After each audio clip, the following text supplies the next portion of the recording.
Thomas Paine, Thomas Paine, Thomas Paine, Sam Adams, Sam Adams, Sam Adams, Benjamin Franklin, Benjamin Franklin, Benjamin Franklin. These men spoke up for what they thought was right.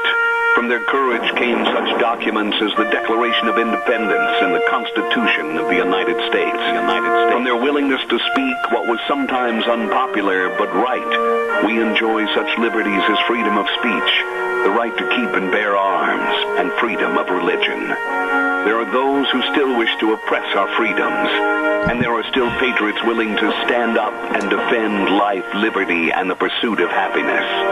Men like Zeb Bell, who honor our founding fathers and what they stood for. It's now time for Zeb at the ranch, speaking up and defending your freedoms. Brought to you by Magic Valley Les Schwab Tire Centers and all of the other great advertisers on the program. And now, Zeb Bell. Palm Sunday is this coming weekend. Celebrate with your family all the glory this Easter season. We can all bend down to pray, even if it's not in the same room. Good morning, everybody. Here comes Kate Smith, and God bless America, followed by a Patriot with our Pledge of Allegiance. Come on, Patriots, up and at 'em. Good morning, good morning. And a good morning to you and yours. And I'm Zeb Bell at Zeb at the Ranch, brought to you by Burley Physical Therapy and Rehabilitation at 1263 Bennett Avenue, Suite 2 in Burley, helping you get back to being you. Please, they are working really hard to serve you during these trying times. Get a hold of them today, 678-1191. And our friends at Greystone Crossing Senior Living, 1221 21st Street in Hayburn. Seniors living the good life with friends. Right now, let's go to the phone line and our Pledge of Allegiance. Good morning. I pledge allegiance to the flag of the United States of America and to the republic for which it stands, one nation, under God, indivisible, with liberty and justice for all. You know, Randy, I appreciate your call. I appreciate all of your information you provide. God bless you. Have a wonderful day. Thank you so much. All right. Time for the weather, and the weather brought to you by K&R Rental at 256 South, 600 West of Hayburn. Hello, Roger and the crew. They're over there already serving you with the best of tools and equipment. You know, we got to think spring. We got to think, hey, man, we got problems. Sure, we got problems. Well, we got to get outside and get all the work done, all the spring work, all the garden and the lawn equipment that's necessary to keep your place looking good, grow your crops in your garden, power rakes, all the garden and lawn equipment, rototillers, everything at K&R Rental on the Burley Paul Highway. Number to call is 678-3122. And right now, here's Gina with the weather. Here's Gina with the weather. We have it this morning, sir, but for some reason it's not playing, so I'm going to figure out what's wrong. All right, you real quick do that, if you would, please. And once again, sometimes equipment doesn't work the way you want to. Boy, have I found that out over the many years of doing radio. And as soon as Wheels gives me the high sign, we'll have that weather sponsored by K&R Rental. Up until that time, I want to urge you to give us a call, 436-2244, 1-866-927-4587. Our friends Ramsey Heating and Electric are already there this morning. You better believe it. They're early in the morning at 7:30 to 5, Monday through Friday.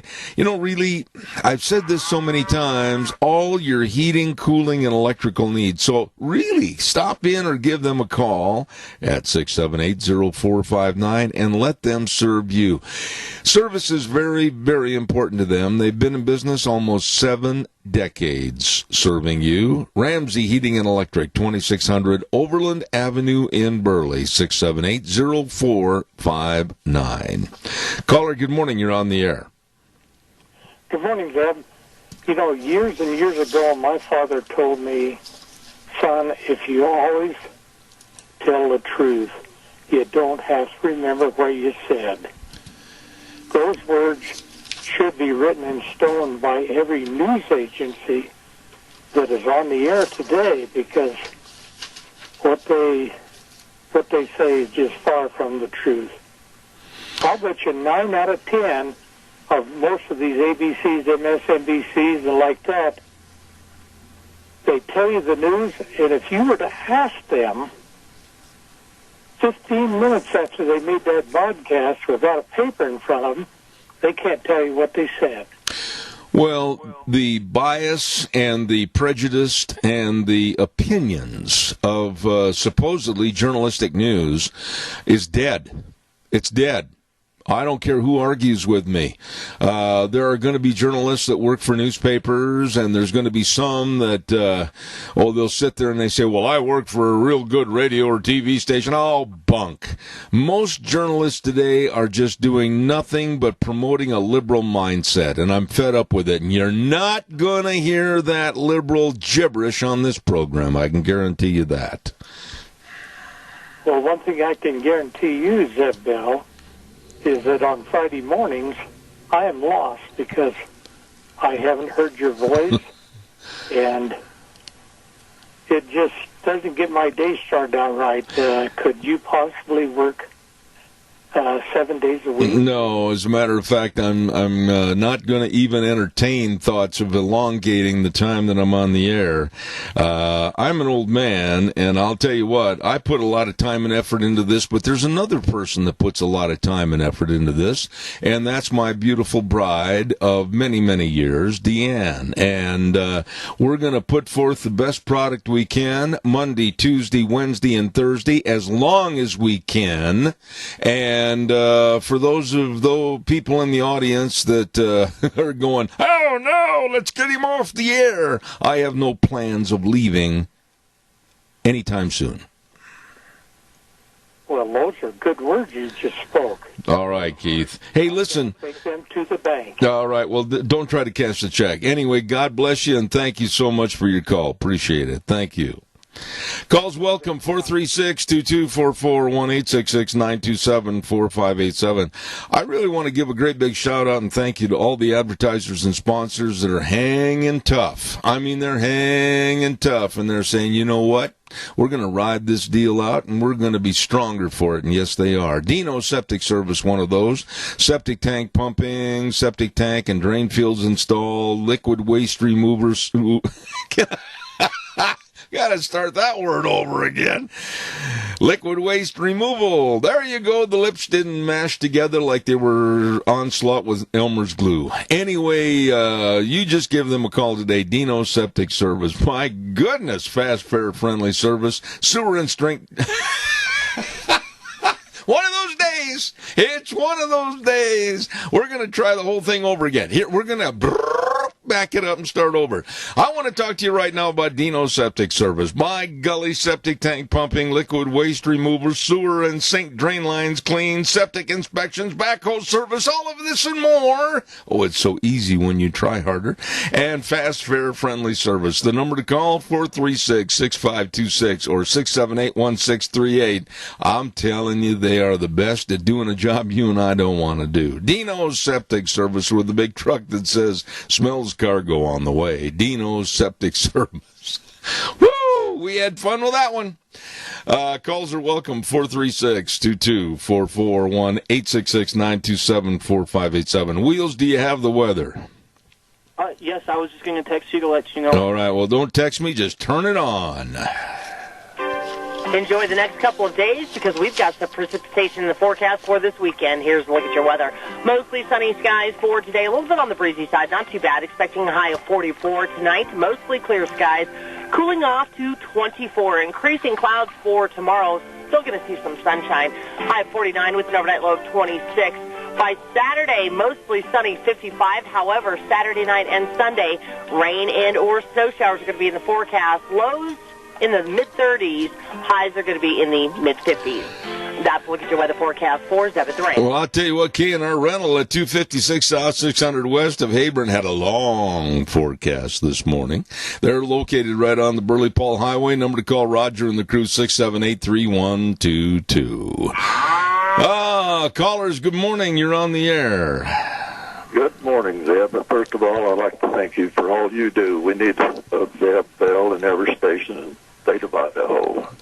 You're very, very kind, sir, and that's nice and appreciated. Thank you. what I wanted to call about. I saw on the reader board on the news this morning on Fox News something about whatever Social Security recipient should know, and then I didn't catch the rest of it. I just wondered if you had seen that. You know, I did not see that. I get up at about 3:45 in the morning, and I try to catch as much of the news nationally and statewide as I can, and then I'm in my office writing up notes to talk about. But Deanne's out in the other room, and I'll take some notes to her and see if she can find out about any information about Social Security news or news bulletins or whatever. We'll see if we can't check that out for you. And as soon as I hear, I'll let you know. How's that? I appreciate it very much, and keep up the good work. You stay healthy, my friend. God bless you. Thank you much. Will do. All right, sir. Calls welcome, 436-2244, 1-866-927-4587. Want to remind you that May 19th is primary voting day here in the state of Idaho, and here's how they're going to do it. And we're going to be telling you so much more through our friends, Representative Fred Wood, Speaker Scott Bedke, and Senator Kelly Anthon in this area, that in about 10 to 14 days... Now, don't hold me to this and say, well, I went 15, you lied to me. In about 10 to 14 days, the registered voters in the state of Idaho are going to be receiving a postcard. Now, if I say this wrong, I'll stand corrected. They're going to be receiving a postcard. You send the card back in, and then in turn you will be sent an absentee ballot for voting on May 19th. Don't forget that. Calls welcome, 436-2244, 1-866-927-4587. For those of you that were listening yesterday, when I had my dear friend, attorney James Herson from Los Angeles, California, on our program, James brought up an excellent point that I think we all need to discuss this morning and kind of tear it apart, rebuild it, reshape it, and sew it back together again. He made the point yesterday that why are only what's called essential businesses open? Now, before you jump all over me, think about this. His point was, if people use the same care and caution when they go into the essential businesses, why can't they go into the so-called non-essential businesses in the same appropriate fashion, whether it's a jewelry store, a clothing store, or whatever? The point that he made was this. Why are businesses being discriminated against as being essential and non-essential, and there are gatherings of people in the essential businesses, and the non-essential businesses are closed down? Why? If the same precautions, whether it's wearing a face mask or whether it's staying a social distance away from another party, 6 to 8 feet or whatever, if they're applicable to an essential business, why not also to a non-essential business so these people can stay open?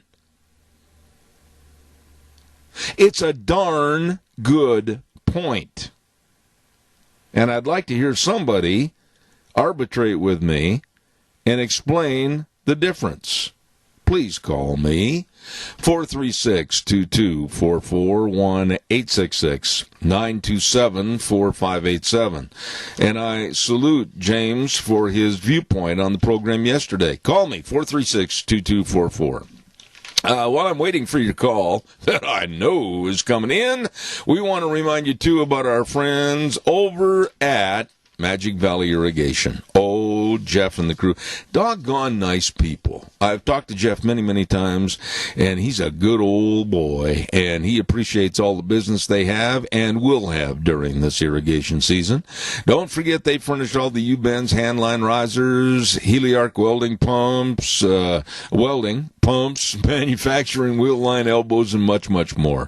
They've got the experts right there, good people serving you for your irrigation needs at Magic Valley Irrigation, 4040 East, 500 South of Burley. Two telephone numbers, 678-3101 and 431-3101. Magic Valley Irrigation. Good people.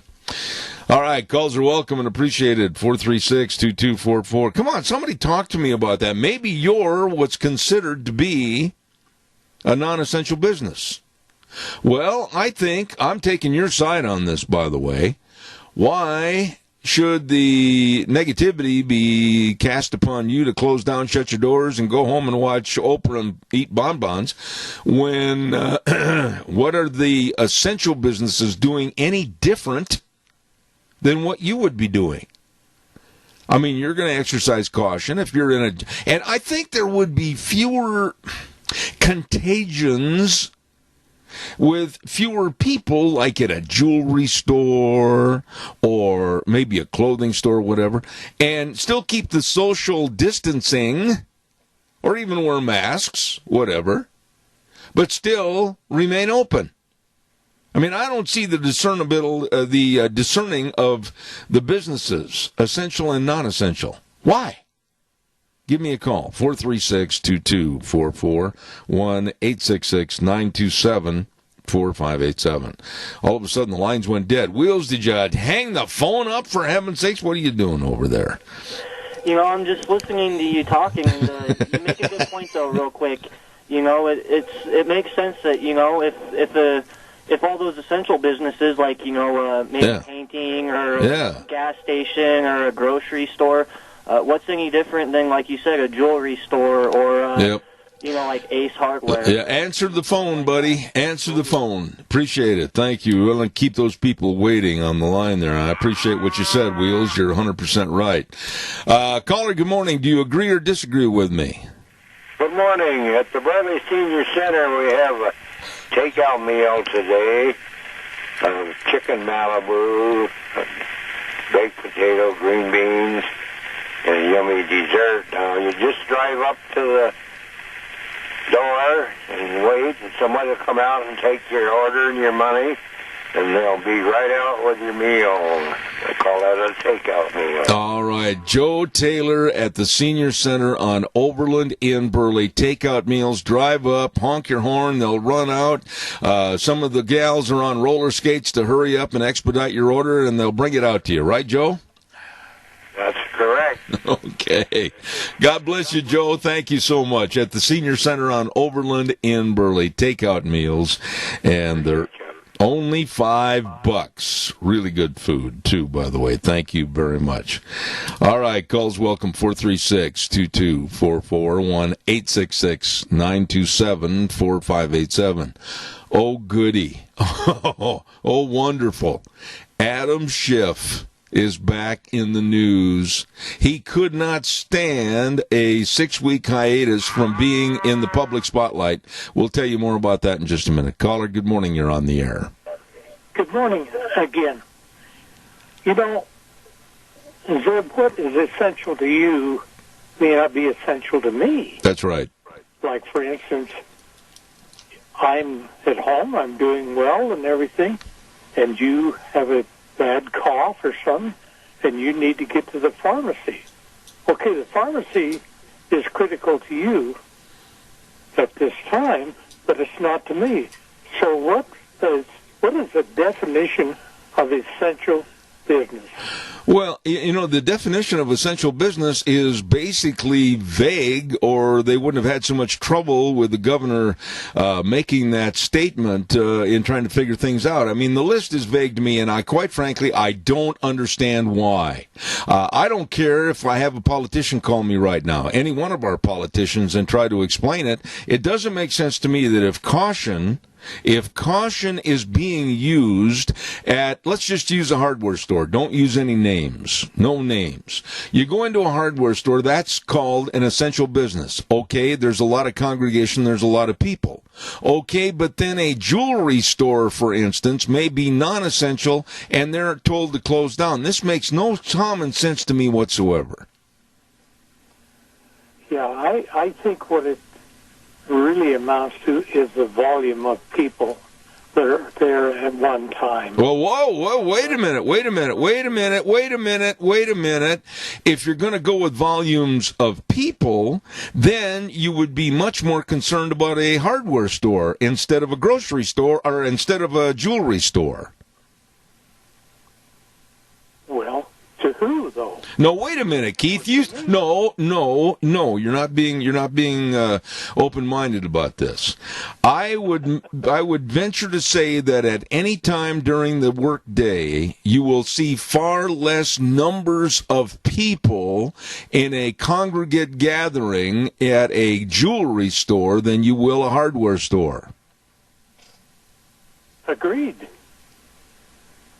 No contest there. Okay. So why were they asked to shut down?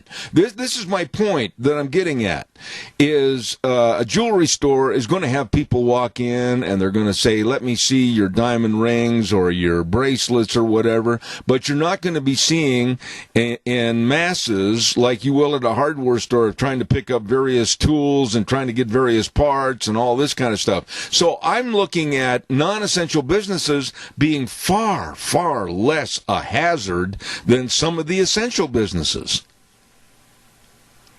Okay, let's take for instance, and I'm not going to say any names, but one of your advertisers advertises like coins and that sort of thing. Is that an essential business? I don't know whether they're open or not. No, it's not. It's not an open business. It's all done through the mails and through the phone, so you can't even compare apples to oranges there. Okay. Well, that's what I'm getting at. Who knows? Who has the answer? Well, the answer is I don't think there should have been any shutdown of any business. That's my point. I know this COVID-19 is very deadly and very dangerous. Okay, that's a gimme. But for a discernment of saying you're essential as a business, you can stay open, and another business has to close, that really irritates me, and I don't think it's fair and equitable at all, because that essential business, if it's a drugstore, you're going to see a lot of congregate people going in there for business. If it's a hardware store, whatever the case might be. But you can't shut down the jewelry store and say that's not essential. I don't agree with that at all. Well, I think you're right. It is what it is, but what is it? Okay. Yeah, this is a mess, and I think that a lot of stores have taken a hit needlessly, and I wish more of them would respond this morning and call in and state their case. I respect your call as always, Keith. Thank you very, very much. I got to do a commercial, and we'll take some more calls. Thank you. Okay, bye. All right, buddy. I want to hear from some business owners on this. Maybe some of you that were asked to lock the door. I just don't agree with this concept at all. Barry Equipment and Rental Sales Service and Parts, 159 West Highway 30 in Burley. Caller, I'll be right there. Thank you very much. And also 465 Addison Avenue West in Twin and the Nampa location. And they've got all kinds of new inventory machinery for you. The Doosan wheel loaders and excavators, all the Bobcats, they've got it all for the lifting, the digging, the pushing, the carrying. All of this with great financing programs and rental rates. I'll tell you at Barry Equipment and Rental. Burley, Twin Falls, and Nampa. And we're going to be talking to Cody later on this morning at Barry Equipment. Caller, good morning. You're on the air.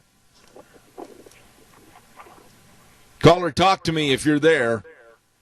Hello? Yes, go ahead. Yes, a couple, 3 comments on your question. One is the first mistakes our politicians made the decision. And I think second thing is it's all a matter of money. Who pays off whoever to get this okay to use stuff. And it all goes back to the same old garbage. If the government lets people do the things that they should do, things I think could go a lot better. That's all. No, hold on a second. Don't hang up, please. So I would assume that by what you said, you agree with me that the listing of essential and non-essential is just a bunch of garbage, isn't it? Yes, correct. Thank you, sir. God bless you for your call. I do appreciate it. I dare anybody out there in the audience to really give me an explanation as to why, and again, I'm not just highlighting a jewelry store or maybe a clothing store or maybe even a bookstore or whatever, why they are deemed non-essential and have to close up. When if you're going to use and hopefully utilize safety precautions at the essential businesses of, if you got a cough into your elbow. If you're going to sneeze, do the same thing. Wear a mask or be really careful. Don't congregate in groups and visit. Why do the essentials get to stay open and not the so-called non-essentials? Makes no sense to me whatsoever, and I think it's stupid. Caller, good morning. You're on the air. Well, good morning. I just wanted to chime in here for a second. My little sister runs a masseuse business. She's a massage therapist. But she rents a spot out of a local salon. And she still has to pay for her space. Right. Yet she's not making any money. Uh-huh. Because the salon itself has shut down. I can relate to that. Yes, I know what you mean. It's a crappy deal all the way around. But if they use the same, hold on, caller, if they, being your sister and that situation, were using all the same safety precautions during this coronavirus as a deemed essential business, why can't they stay open? They should very well be able to. Bingo. My problem is I feel like this is one more hit from the government of government control. This is not helping anything. This is crippling the economy right now. Yes, it is. I loaded 6 semis with fat cattle this morning to be butchered, and one of the truck drivers told me that there is several plants that are shut down. They're not processing any beef. What is that going to do to the market? That makes no sense to me. Valued customer? Yeah. Let me ask you this, and please help me understand why food, of course, is so essential. Food is so essential. And to make these cutbacks at this particular time, to me, that's like avoiding a left cross to get hit by a right hook. It just doesn't make any sense to me whatsoever. No, it doesn't. It's baffling to me that the media is throwing this agenda out there, and there is so many sheep that just jump right in and drink the Kool-Aid with everybody else that they're not even thinking for one instant. Amen. Amen. The very best to your family, the very best to your sister and others out there. And I'm so glad you called with that story. Thank you. God bless you and have a wonderful day. Stay healthy, my friend. You betcha. Thank you. Caller, good morning. You're on the air. Good morning, Zeb. Well, you mentioned this economy, how it affects. Well, obviously the restaurants are shut down. I just talked to a potato grower yesterday. The price of potatoes open potatoes was up in the $10, $12 bracket, so they're actually making some money for a change. And now all of a sudden things are coming to a screeching halt, so there's no demand for the French fries and processed foods. People aren't going to the store. Even the fresh markets are slowing down now. So it's having a devastating impact on our economy and everybody. Everything's interrelated, like you said. You can't just isolate a few stores.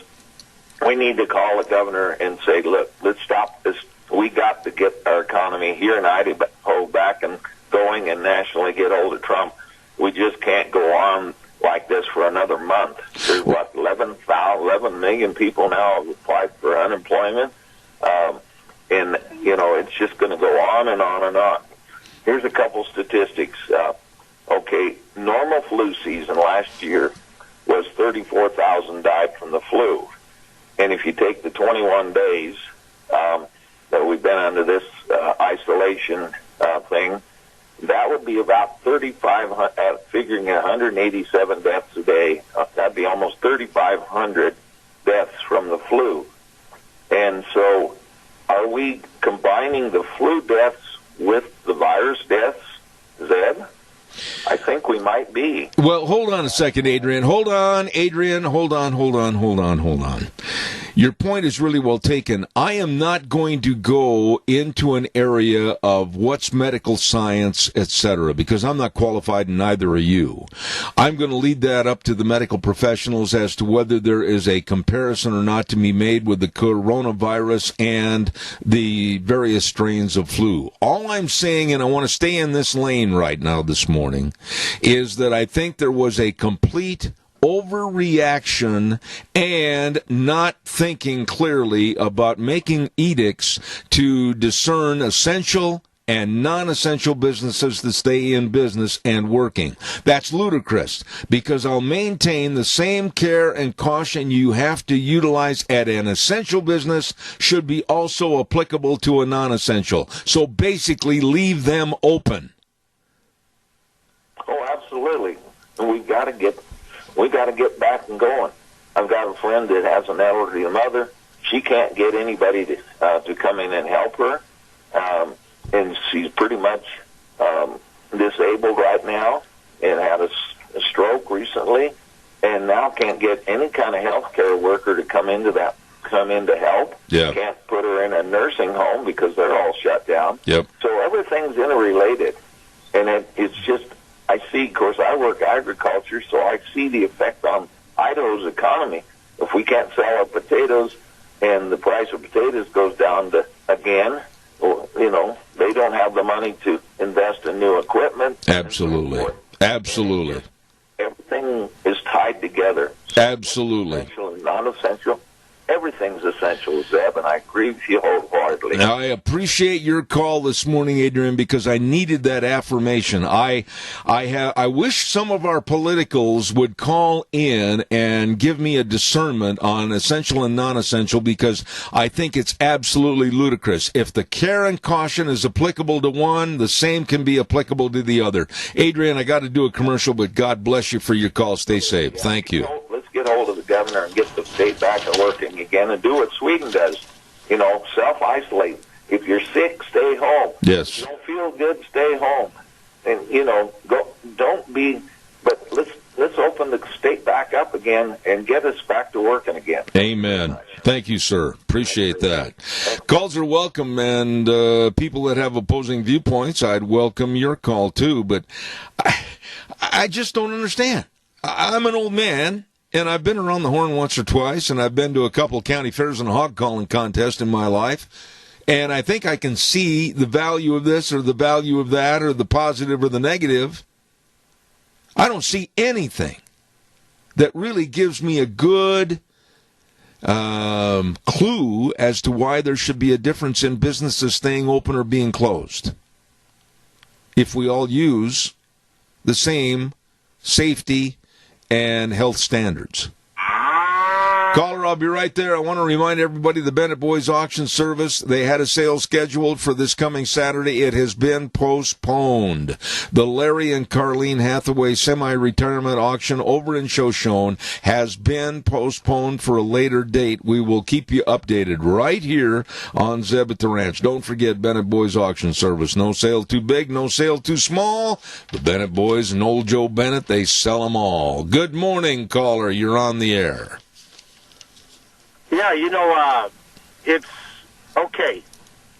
Out on the north end of Burley, we've got a place where I buy lumber, all kinds of building materials. I can't go into the office. It's just such a disruption that they have to come out and attend to us because we can't walk into the building. Okay, so it slows everything down, and I'm baffled. But you see, that company is based in Boise. And I think that the pressure between Blaine County and Ada County, Brad Little is getting the heat from other people.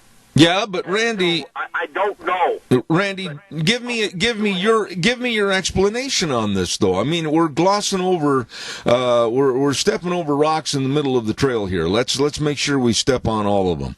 Number one. I don't want to sound. No, wait a minute. Hear me out. I want your definition on something. That's what I'm searching for right now.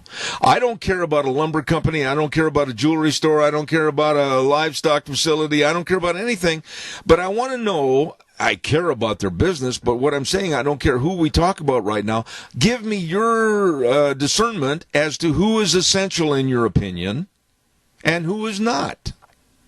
Well, I think the building materials, the hardware stores are open, and I can walk in there. I can't walk into the building materials store.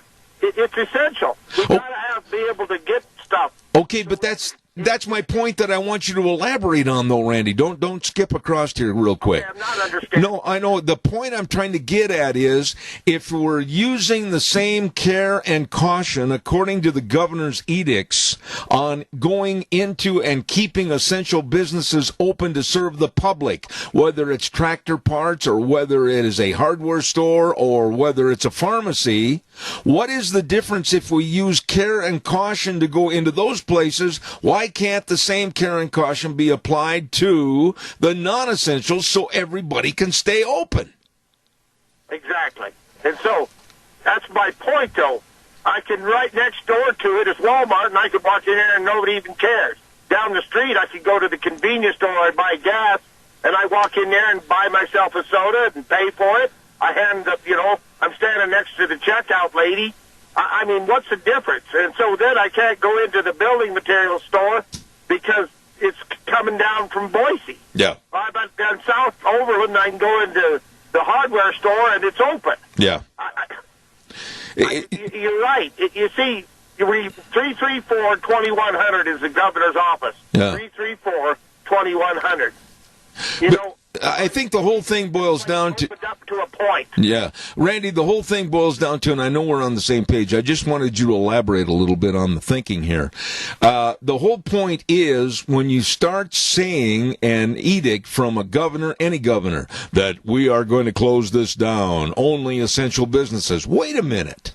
If the health standards are going to be such that maybe you have to wear a mask going into the business, maybe the people working in the business have to wear a mask, maybe you can't stand there like at the hardware store in groups of 3 or 4 and say, hey, Joe, what do the spuds look like this year? Maybe you can't do those things. Well, why should they be subjected to being essential and allowed to be open and maybe causing problems health-wise when that jewelry store has to close down? That's stupid. It is.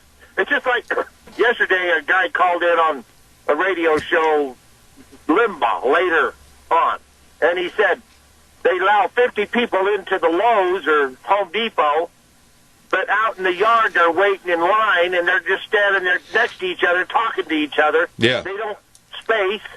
You're right. But if we are thoughtful and we space, then we should allow everybody who is going to be, going to, cooperate, then we need to let everybody open. Since when? We can't go in and eat. Since when does a governor of any state, think about this, since when does he become Solomon to divide the baby and say you're essential and you're non-essential? I mean, if that jewelry store, a mom-and-pop jewelry store, and I can think of many of them, and they may get what, Randy, and I'm trying to be honest, maybe 1 or 2 customers, 3, 4 customers maybe coming in within a half-hour span. There's not a community gathering or anything. Why are they deemed a danger and the hardware store that brings in 65, 70 people every hour, they're not? Exactly. There's absolutely it makes no sense. And so, again, I think that we need to call the governor and let him know what we're thinking. 334-2100. Calling in on the ZepHealth program is great, and it's great, and it helps our community. But in this situation, you need to call the governor. I have been on the phone with the governor's office numerous times, and I tell you what, I agree with you. I appreciate your call as always. Randy, I got to do a weather forecast and I got a stack full of calls I got to get taken care of. Thank you. Caller number 2, please, if you would just stay there, sit back, twiddle your thumbs for 60 seconds. I'll be right there, I promise. Don't forget, I want to brag a little bit about, and it's not bragging, it's a fact, about our friends at Mount Harrison Audiology and Hearing Aids, and they absolutely provide all of their patients expert diagnostic testing combined with the best technology to help and provide help help for your hearing health. Absolutely. They're right behind the Minidoka Hospital, across from the emergency room. You call for an appointment, and they will help you. 312-0957. That number again, 312-0957. Mount Harrison Audiology and Hearing Aids. Right now, here's Gina with the weather. Enjoy the next couple of days because we've got some precipitation in the forecast for this weekend. Here's a look at your weather. Mostly sunny skies for today. A little bit on the breezy side. Not too bad. Expecting a high of 44 tonight. Mostly clear skies. Cooling off to 24. Increasing clouds for tomorrow. Still going to see some sunshine. High of 49 with an overnight low of 26. By Saturday, mostly sunny, 55. However, Saturday night and Sunday, rain and or snow showers are going to be in the forecast. Lows in the mid-30s. Highs are going to be in the mid-50s. That's a look at your weather forecast for 7-3. And Gina, thank you so much. The lovely Dr. Pickup and her staff at, of course, our friends, Mount Harrison Audiology and Hearing Aids. They continue to grow to better serve the community. Give them a call, please, 312-0957. Caller, you have been so patient. Thank you very much. Well, it was me again. I had a question for you, and maybe you don't know. How are they going to police this of what is essential and non-essential? I think they're just turning it into the honor system, if you want to be honest. I don't really know if they've had liaisons from the state through the governor's office call up and say, hello, Mr. Smith, you're a non-essential business and you have to close down. I don't know. And so that's why I asked a lot of the small business owners if they would call this morning and share their thoughts with us, because I can't give you an honest answer on that. Well, I just didn't know if there was a fine or, what kind of... And I don't know how that would hold up if you was to fight that in a court. I don't see what legal ground they would have to stand on. I don't either. Their definition is of essential and non-essential. I have to kind of agree with Keith earlier. I don't need my haircut today, but just because I don't need my haircut, somebody else wants their haircut. That's right. The barber is essential to that guy. That's right. That's exactly the point we've been trying to make through this whole conversation. And why should there be any discernment or any of the locking of doors of any business if they all adhere to the same hygiene practices?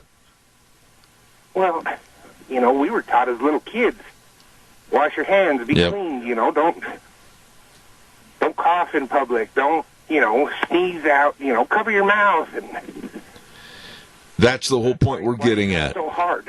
I'll do some research on that and during the news at 9 o'clock and see what I can find. But, sir, I appreciate your call. Thank you for calling back. Appreciate that. Thank you. Caller number 2, you're on the air. Go ahead, please. Okay, sir. The governor hasn't sent me a message say I'm essential or not. I'm a little repair shop. Yep. But one question I have then, if they shut down non-essential businesses, they're still putting those electric chargers in down there across from Walmart. I wouldn't think that's essential. I think that could wait 30 days or 45 days till they opened everything back up. There you go. So, and when the government says you're essential and you're not, basically the way it's happening is the government is picking winners and losers. Yep. The government is in control of who succeeds and who does not. But let's go back to the original intent of what James Herson said yesterday, and I picked it up a little bit last night, and I was thinking about it, and that's why I'll stand toe-to-toe with anybody in politics or anywhere else on this issue. When you're saying that you're going to close non-essential businesses and allow, like the hardware stores and others, to stay open as essential businesses, you're saying, these businesses like the hardware store or whatever, pharmacy, they're going to have a larger congregate of people coming into those businesses, and that's okay. But the guy that runs a jewelry store that might depend on maybe 10 customers a day, he's going to be shut down. That's lunacy.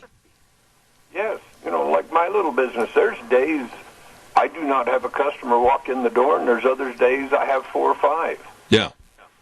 And I'm doing my deal. I'm going around with Clorox wipes. I'm wiping things down. I'm, every morning, every noon, every night. So, but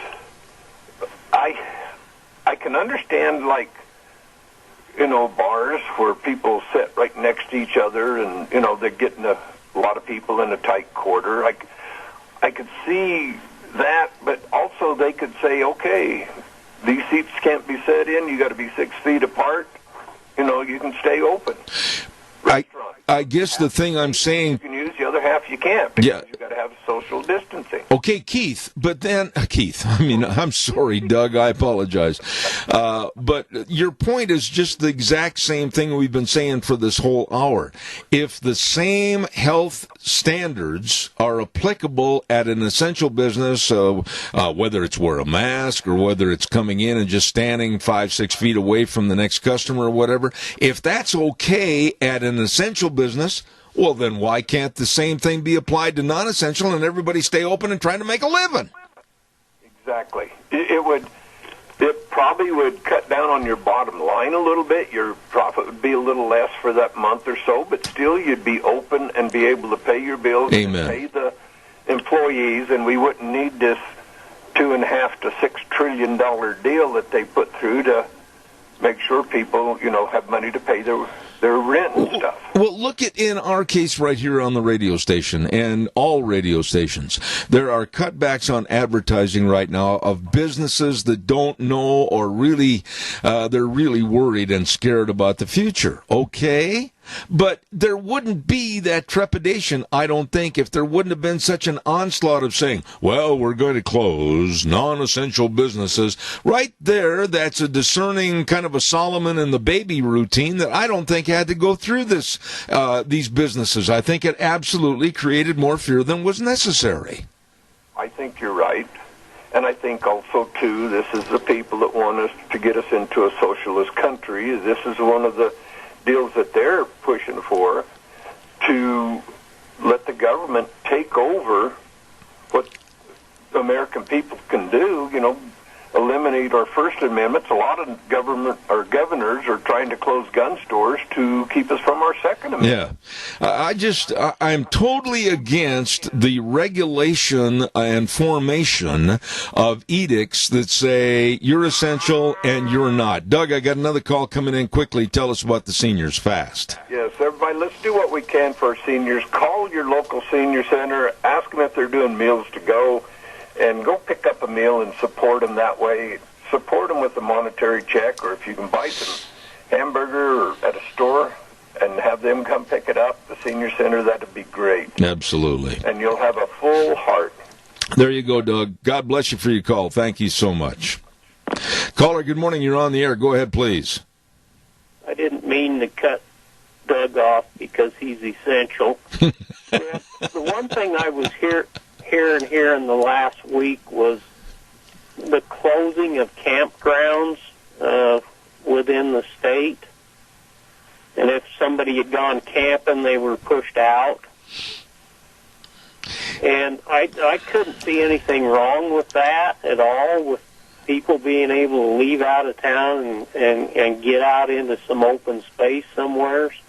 That just struck me the wrong way. And I'm so glad you mentioned this, Earl, because I just haven't had time to mention that aspect so far this hour. I'm almost out of time.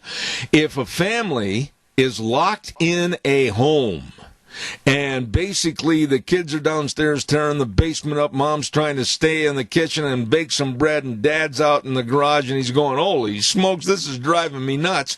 Wouldn't it be a lot healthier, both mentally and physically, to get them outside and go on a little camping trip, for Pete's sakes? Everything works in balance, Zeb, and families should work in balance, and we should all work in a certain amount of balance and respect one another and give courtesy without just being pushed aside. Amen. I just think these edicts and these appraisals of who's non-essential and who's essential is absolutely ludicrous, and I'd like to have somebody stand up and say, no, we're not going to do this. We are a private enterprise. We're a small business that has put our lives on the line and our checkbooks on the line to stay in business, and you're not going to deem me essential or not essential. No governor, nobody's going to tell me whether I can stay in business or not. life is such a balancing act, and that's what we need to promote through all this, Zeb. Amen. Earl, you take care of yourself up on the mountaintop. Take care, and I'm going to go to the news. We'll see what they're going to mess up for us this morning. Thank you so much. Thanks, you guys. I'm waiting to hear, I'm sure I will, probably after the program, from people that disagree with me, but I think as far as this kind of dividing line, if you will, of, essential businesses, yeah, you can stay open. Non-essential, you can go broke. I don't like that at all. We're going to take a little break for the news. Be back in about 7 minutes.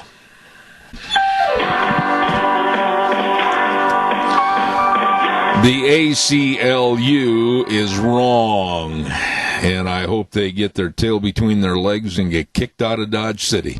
Welcome to Zeb at the Ranch on this Thursday, and of course brought to you by some great people like Burley Physical Therapy and Rehabilitation at 1263 Bennett Avenue, Suite 2 in Burley, helping you get back to being you. Call them at 678-1191. And our friends at Greystone Crossing Independent Senior Living at 1221 21st Street in Hayburn. Beautiful place, and it's seniors living the good life with friends. I want to remind you right now about some other friends of ours and yours, and that's, of course, Joel Heward, the manager, along with his family and staff at Hanson Mortuary, 710 6th Street in Rupert. You know, they really recognize the trust that grieving families place in a funeral director, and they always provide the families they serve with the best possible support and comfort, and above all, with the highest ethical standards, with unquestioned integrity. When there's the passing of a loved one, don't forget their name. Hanson Mortuary at 710 6th Street in Rupert. Number to call, 436-5636. And Joel Heward also serving you and your family at Morrison Payne Funeral Home on East Main in Burley. Right now, let's go to the phone line, and this lovely lady is the CEO and president of the Minnecasia Chamber of Commerce, Penny Main. Good morning, good morning, good morning.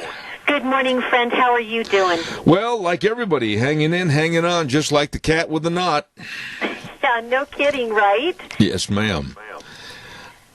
Oh, now that there's dead air, there's a pause, and Penny thought Zeb was going to talk, Zeb thought Penny was going to talk, so I'll turn it over to Penny. Well, thank you so much. Well, we still keep shouting it is a great day to be in business in Minnecasia, even though it looks a little different right now, of course. But as Zeb at the Ranch and all of us here, we are trying to remain Idaho strong and resilient as we maneuver through these new ways of doing business. Our mission statement still is put your money where your heart is. Again, we're encouraging people to buy local, take advantage of curbsides and drive-thrus and deliveries. And now more than ever, a local business that's up and running needs your support, and I can't be more clear about that. Yes, we need to support these folks and keep lifting them up. Those are who still trying to do business under the new mandates by Governor Little. But let me interrupt you right there. And Penny, I have the utmost respect for you and what you're doing with the Chamber of Commerce. And I'm not trying to paint you into a corner here, but I want your opinion. Number one, the first hour of this program this morning, if you didn't hear it, I was asking for somebody to give me an explanation as to what is essential and non-essential as far as business is concerned, because, and let me state my case, why are non-essential businesses being basically told to close their doors? Essentials can stay open when you're looking at a hardware store called Essential and people go in and congregate, visit with their neighbors, and a jewelry store might have to close. That's ludicrous, because the same safety and health concerns and hygiene concerns, if applicable to all of them, these people could be staying in business. Right. It is a little confusing, and actually there's a really long list of what is considered essential business. And rather than going over that here, I would be happy to send that out to anybody that is requiring that. I wish I could answer that question for you, Zeb, and I don't insinuate that you're putting me into any kind of a corner. We would have to refer back to Governor Little on that and why he determines that. Yeah. I mean, it really boils down to that. It has the ability to be able to kind of continue to move business in this really kind of uncertain time. And are there strict parameters around that? I think that is the question and the answer that local businesses who are defined as essential have to make. So it's new territory that we're all trying to maneuver through, and I think it's just going to take a little time to kind of figure all of that out. Well, in the time remaining, because I won't interrupt you again, what other aspects do you want to hit this morning before I have to run? Well, sure. A couple of things really quickly. If you want some more information about the statewide stay-at-home order, again, you can head to coronavirus.idaho.gov. That will give you a really clear outline about what is and what isn't. And I just think it's really, really critical that people take a look at that. And as you mentioned, it also will give a list of those essential businesses, people that can still stay open in order to continue to move business forward in this rather uncertain time. And again, if you want that information, we can certainly send it to you in an email as well. We have it here available. We all know there's some emergency loans available and some other payroll options, those kinds of things. We can head you directly to the uschamber.com, their website, or sba.gov. That's the Small Business Administration's website. Some great information, and it takes time to kind of read through that and see if you are, you can apply for those loans. Some are exempt from the opportunity of that, but I just think it's a really good idea to get a grip on what you can and cannot do and what's available to you. And now more than ever, I think if you're thinking about needing a loan or something like that to sustain you through the next short while, I would act on it now. I think you need to be prudent and wise about that, but I wouldn't delay where something may get hung up somewhere down the line. So I think it's really critical if you're thinking about looking into those options that you act on them today. Your local accountants, by the way, are very, very versed in all of the rules and regulations. If you have questions from a personal perspective, I would reach out to the folks at any of your local CPAs or accountants that are helping you. Absolutely. Penny, we've got a caller with a quick question. Caller fast. You're on the air, please. Yes, quick question. What about all of those folks that don't have computers? How do we get this information? Penny? If you want to call the chamber, we will get you some. We'll get you some phone numbers. Well, and may I make an addendum to also that? Penny is going to be really working hard to get that information to you, but people can also make the initial call to their banker or, like you said, their accountant. Yes, definitely. I mean, they are the ones that are on top of it. The accountants that sit on our board of directors are. We just finished with an executive board meeting this morning, and they're on top of it. So they're aware of what's available and what isn't. But if you have any questions whatsoever and have concerns, I would really highly suggest that you contact your local representative, albeit an accountant or your financial consultant or your local bank that you may be dealing with. Get them on the phone and see what you need to do to process that information. Absolutely. And at the Chamber of Commerce, what about you and others for information or any problems or businesses want to inquire about the Chamber? The number to call? Yes, and you can call us. We're here working behind closed doors, but we are here and we're available, 208-679-4793. One other quick thing, Zeb, that you don't have on your notes is one other thing we have to think about. We do have a primary election coming up Tuesday, May 19th. As we all know, that's changed in the way we're doing business there as well. So if you are wanting to vote in the primary election on May 19th, you need to request, and again, it is via email, request the ballot, which will be sent to you in the mail by the post office, but you need to go to idahovotes.gov, enter your information, and they will send you a ballot. But if you want to hear have your voice be heard in the primary election, you need to do that right away.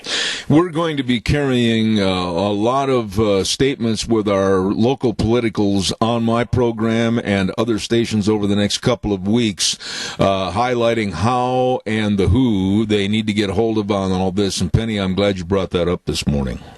Right, yeah, it's really important that that you do that. I mean, we're now more than ever, of course, and even the census is going on as well, and everything has been crippled by COVID-19. So, if you want to be proactive, you want your voice to be heard.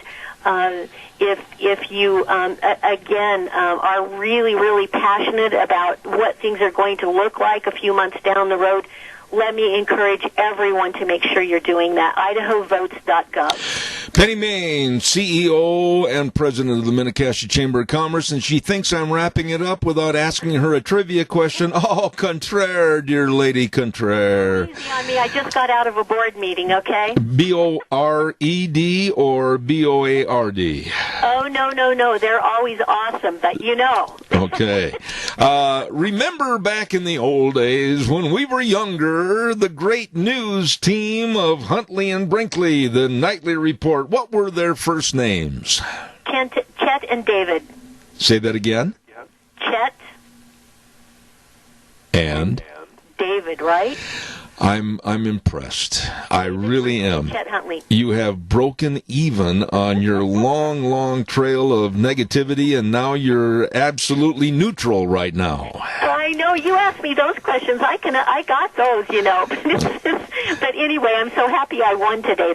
That's really a great piece of news. And your prize will be in the mail. You'll hear a knock on the door, and there'll be 5 people like Publishers Clearinghouse, and they will hand you your trophy. Okay, well, I can't wait for that. I'll be waiting here looking out the window. Okay, I think a duck coming out of the river would be more likely than the 5 people at the door with a prize. I think you're right. Anyway, you have a great day, friend. Keep doing what you're doing, and we got to stay Idaho strong. We'll get through this. Amen. Thanks, Penny Main, CEO of the Chamber of Commerce. Thank you very much. Minnecasia Chamber of Commerce, great people. Quickly, I want to remind you about Let's Ride, 270 Highway 24 between Rupert and the World. Their new hours, they're closed on Mondays. They're open Tuesday through Friday, 9 to 5, and Saturdays, 10 to 2. And believe me, right now is the time to get the service work done on your four-wheelers. If you've got a four-wheeler and you're looking forward to getting up in the hills, oh my goodness, 15% off all the service work right now. 15% off. And if you need parts or anything like that, they will ship them to you. Let's Ride, 270 Highway 24 between Rupert and the World, where the fun is sold. My good friend Wheels over at the station now has an interview that we have done with Nick Greenwell with Burley Physical Therapy and Rehabilitation in Burley. I think this is going to be a very important interview for everyone, so pay attention. Here's Nick Greenwell. Right now I get a chance to talk to one of my favorite people and a very good friend, and that's Nick Greenwell, one of the top-notch physical therapists anywhere, anytime, and, of course, the owner of Burley Physical Therapy and Rehabilitation at 1263 Bennett Avenue, Suite 2 in Burley. Good morning, Nick. How we doing, Mr. Zett? I am good, and let's lay all the cards on the table face up for the audience this morning. The coronavirus, and whether or not you agree that it is a scare to the pandemic portions that they say it is, it's irrelevant, because right now we're talking about Governor Little putting most of the state in basically kind of a lockdown, shutdown. How is it affecting Burley Physical Therapy and Rehabilitation? It's definitely affecting us, just as it is everybody. We're all in the same boat. We're just working hard, working together to try and make the right decisions to keep both our staff and and our patients as risk-free as we can. Unfortunately, that's impossible to do. But for right now, after Governor Little's address yesterday, we have made some changes. First, on the elite fitness side, we have gone ahead and shut the doors for now. So I had my manager go through and take care of everything yesterday. We have closed for the next 3 weeks for sure, and we'll kind of reassess at that point. What we've done for our clients there is shut down all of our billing, so nobody will be automatically billed like they are normally, at least through April, and so people don't have to worry about calling and canceling or calling and making arrangements to freeze their accounts or anything like that. So that's all been taken care of. We'll reassess when it gets closer to that time to see if we're able to open yet or not, but for now, that's where we are.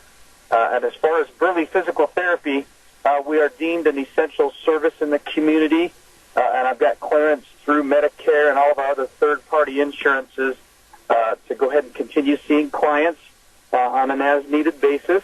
We have had quite a few folks call with concern, and we just keep telling them to follow their doctor's advice and use their common sense. If they feel like they're at a lower risk or that it's imperative that they come in, we've got staff there. We're being extra cautious, of course, with everybody that comes in. We're asking that you come by yourself unless you need assistance, and if you have a driver or a visitor, that they stay in the car. We've got extra staff there that are sanitizing things with disinfectants that have been approved by the CDC to kill the coronavirus. And we're just being cautious with how we schedule. We're not scheduling a lot of people at the same time. And when folks are there, we're trying to keep them in private rooms to just keep down contact as best we can. And, of course, we're being as sanitary with everything as humanly possible. I did get clearance through, again, Medicare and some of our other third-party insurances to do something called telehealth. Now, normally that's not something that physical therapists are allowed to do. That's part of our scope of practice, but because of everything, they have put waivers in place, and so we have been making telephone call follow-ups and even doing video calls with folks to demonstrate exercises. Take a look at knees if they think they might have an infection or anything of this sort. And so the government is being very flexible with that. And we've also been authorized to do home care with folks if need be. We do still have folks that have had total knee replacements and back surgeries and ankle surgeries and things like that really need to have some hands-on assistance.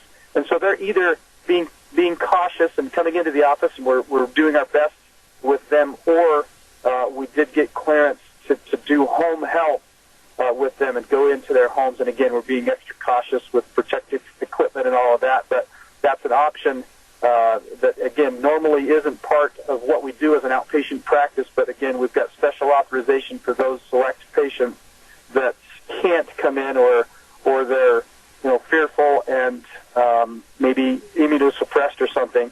The government is allowing us to go out and see them on an individual basis so they can continue with their rehab in a safe manner. And so those are the changes that we've got going on. We are still open. We have to cut our hours just a little bit because it is a little bit slower. And so normally we open at 7. We're opening at 8 now, and normally we stay open a little later on a couple of days. And we're doing that on an as-needed basis for folks if they need it. But for right now, we're just kind of joining hands with our staff, and everybody's doing everything that they can to try and isolate themselves at home. And when we get to the office, of course, we're checking everybody's temperatures, and we're kind of having everybody do a really deep, clean, sanitizing treatment when they get there. And we're asking all of our patients to do the same thing once they walk into the office. We're having them come back and scrub their hands good and use hand sanitizer. And again, we're just trying to keep people separated. And so people call with questions. We've got, as many answers as we're trying to feed as many answers as we have. But for right now, it's kind of hunkering down and treating people as necessary and answering questions as best we can and being as flexible as we can with either follow-ups or telephone follow-ups or home care or, like I say, we are open and we are seeing folks. So if folks are needing to get in and get some hands-on treatment, we are definitely there. Let me ask you this, Nick. I would assume that a large percentage of the people that come down and use your services at Burley Physical Therapy and Rehabilitation perhaps are over 60, and myself included. And I'm sure they have a lot of trepidation as to what's going on or not going on right now and what chances they should take. I mean, what would you tell them as far as coming in or not coming in? If they have any kind of a cough or a fever, whatever, anything where they're not feeling good, I would expect that you'd say, please stay home. Absolutely, and we're fielding those things, those questions one at a time. Our phone is ringing off the hook with folks that are calling and just asking questions, and we're doing our best to field them. But yeah, absolutely. If you're feeling lousy at all, we'd ask that you not come in. Give us a call, and again, when maybe we do something over the phone, or maybe we send a staff member to you that's been cleared to do so. I would say that probably 30 to 35% of our business are seniors. We do see a lot of younger folks, a lot of athletes, a lot of kids, and most of them are coming in, and we're just, asking that they don't come in if they've been traveling or if they've been to an area that has some confirmed cases or been in contact with family members that have, had confirmed cases, anything like that. And again, we're doing our best. We're checking temperatures, and we're really screening people as best we can as they come to the office. But yeah, if you have any questions or concerns or you're nervous about it at all, please just give us a call at 678-1191, and we'll field those calls individually because it's a pretty unique situation. It is a unique situation, regardless of the business and regardless of who it is. And I would imagine that 4 weeks ago, you never even had an inkling that this would take on the enormity that it has. Absolutely not. I don't think we saw it coming near like this, and I think it's going to hit a little closer to home here for sure. I just got off the phone with my brother, who's a physician in California, in Sonoma, and it's starting to really hit them pretty hard. He just walked out of the hospital, and he says, we have 3 or 4 ventilators being used now. We have a total of 10, and we've got confirmed cases coming in the door left and right. And he's like, I dread the time at which we have more people than ventilators that need them, and unfortunately he's on the triage team that gets to decide who gets one and who doesn't. So he's pretty nervous, and hopefully it doesn't hit us that hard, but you just never know. I want to stress the fact that the number to call, 678-1191. Folks, write that down, and believe me, from my own experiences, you call, they will give you the answers. They're more than happy to help any way they can. Burley Physical Therapy and Rehabilitation at 1263 Bennett Avenue, Suite 2 in Burley. Nick, any final thoughts? This is a tough time, and there's plenty of folks around you. I'm sure that we could all think of a handful of folks that maybe need some help right now. And so we're encouraging people to lend a hand to your neighbor, call them, text them, do whatever you need to do to see if they need anything from the store or if they need extra help with anything at all. And it's just, it's time that we band together and do everything humanly possible to kind of get through this together, and then we're going to have to heal as a nation, and that's going to take teamwork and cooperation and a lot of love. One of the good guys always wearing a white hat, and that's, of course, Nick Greenwell, physical therapist and the head man at Burley Physical Therapy and Rehabilitation. The number to call to make an appointment or ask questions, they're more than happy to help you, 678-1191. Thanks, Nick. God bless. Okay, thanks, Zeb. You guys take care. I tell you what, folks, that young man is dedicated to serving you along with his staff at Burley Physical Therapy and Rehabilitation. Call them with questions, 678-1191. Want to remind you, too, about our dear friends over in Rupert at Cameron and Siemens Insurance, Highway 24 in Rupert. Just as you're starting to round the curve going into Rupert, there they are, absentively waiting to serve you with the best of life insurance, health insurance, retirement planning, employee benefits, all of this and more. They are really thoughtful and caring and dedicated to serving you, your family, and your business. 436-4424. That number again, 436-4424. The best. Cameron and Siemens Insurance, Highway 24 in Rupert. Reminder, next Wednesday, April 8th at 10:30, we're going to have our own Easter service on the air right here on Zeb at the Ranch with Pastor Paul Thompson. I know most churches are going to be closed down on Easter. Well, we're not going to let that stop us. We're going to have an Easter service on the air next Wednesday, the 8th at 10:30, so don't miss that. Right now, we're going to go to the phone line, and I have not had this man on my program for quite some time, and that's my fault. I'd like to say a good morning to RCAF USA CEO Bill Bullard. How are you? Doing fine, Zeb. Thank you very much. Glad to be here. Okay, Bill, in a nutshell, due to the fact that we haven't talked for quite some time, and now that we're seeing within the last 4 weeks total chaos reigning supreme in this country with the coronavirus, etc., what is the status of the livestock market today, the beef markets? What's going on? Well, unfortunately and terribly, our marketplace is absolutely dysfunctional. For many years, there has been a disconnect between the value of live cattle and the value of beef that consumers are buying in the grocery store. And so consumers have been paying higher prices for beef. The trend has been upward for the past 3 years, and yet producers are experiencing depressed prices with the trend going downward for the past 3 years. An absolute disconnect, a symptom of systemic market failure, and unfortunately this was preventable, except that the meatpacking lobby fought to prevent any of the reforms that we've tried to put in place. And then when the coronavirus hit, we saw a sudden surge in wholesale beef prices and a collapse in cattle prices. So the coronavirus situation has shined a spotlight on the severity of the crisis that the cattle producers have been experiencing for the past several years. And now we have to immediately implement solutions. Otherwise, we're going to see an exodus of cattle farmers and ranchers all across the country at a time when we need even more of them in order to continue providing the most wholesome and safest beef in the world, bar none, to American consumers. So the system has broke. It has failed. Consumers are finding grocery store shelves empty from beef. And so that shines a glaring light on the fact that we were mistaken to allow our industry to become so concentrated and consolidated that we now rely on a few monolithic firms, huge firms, in order to produce our food. And if there's any disruption in the production in any one of those big firms, we could have an impact upon millions of Americans.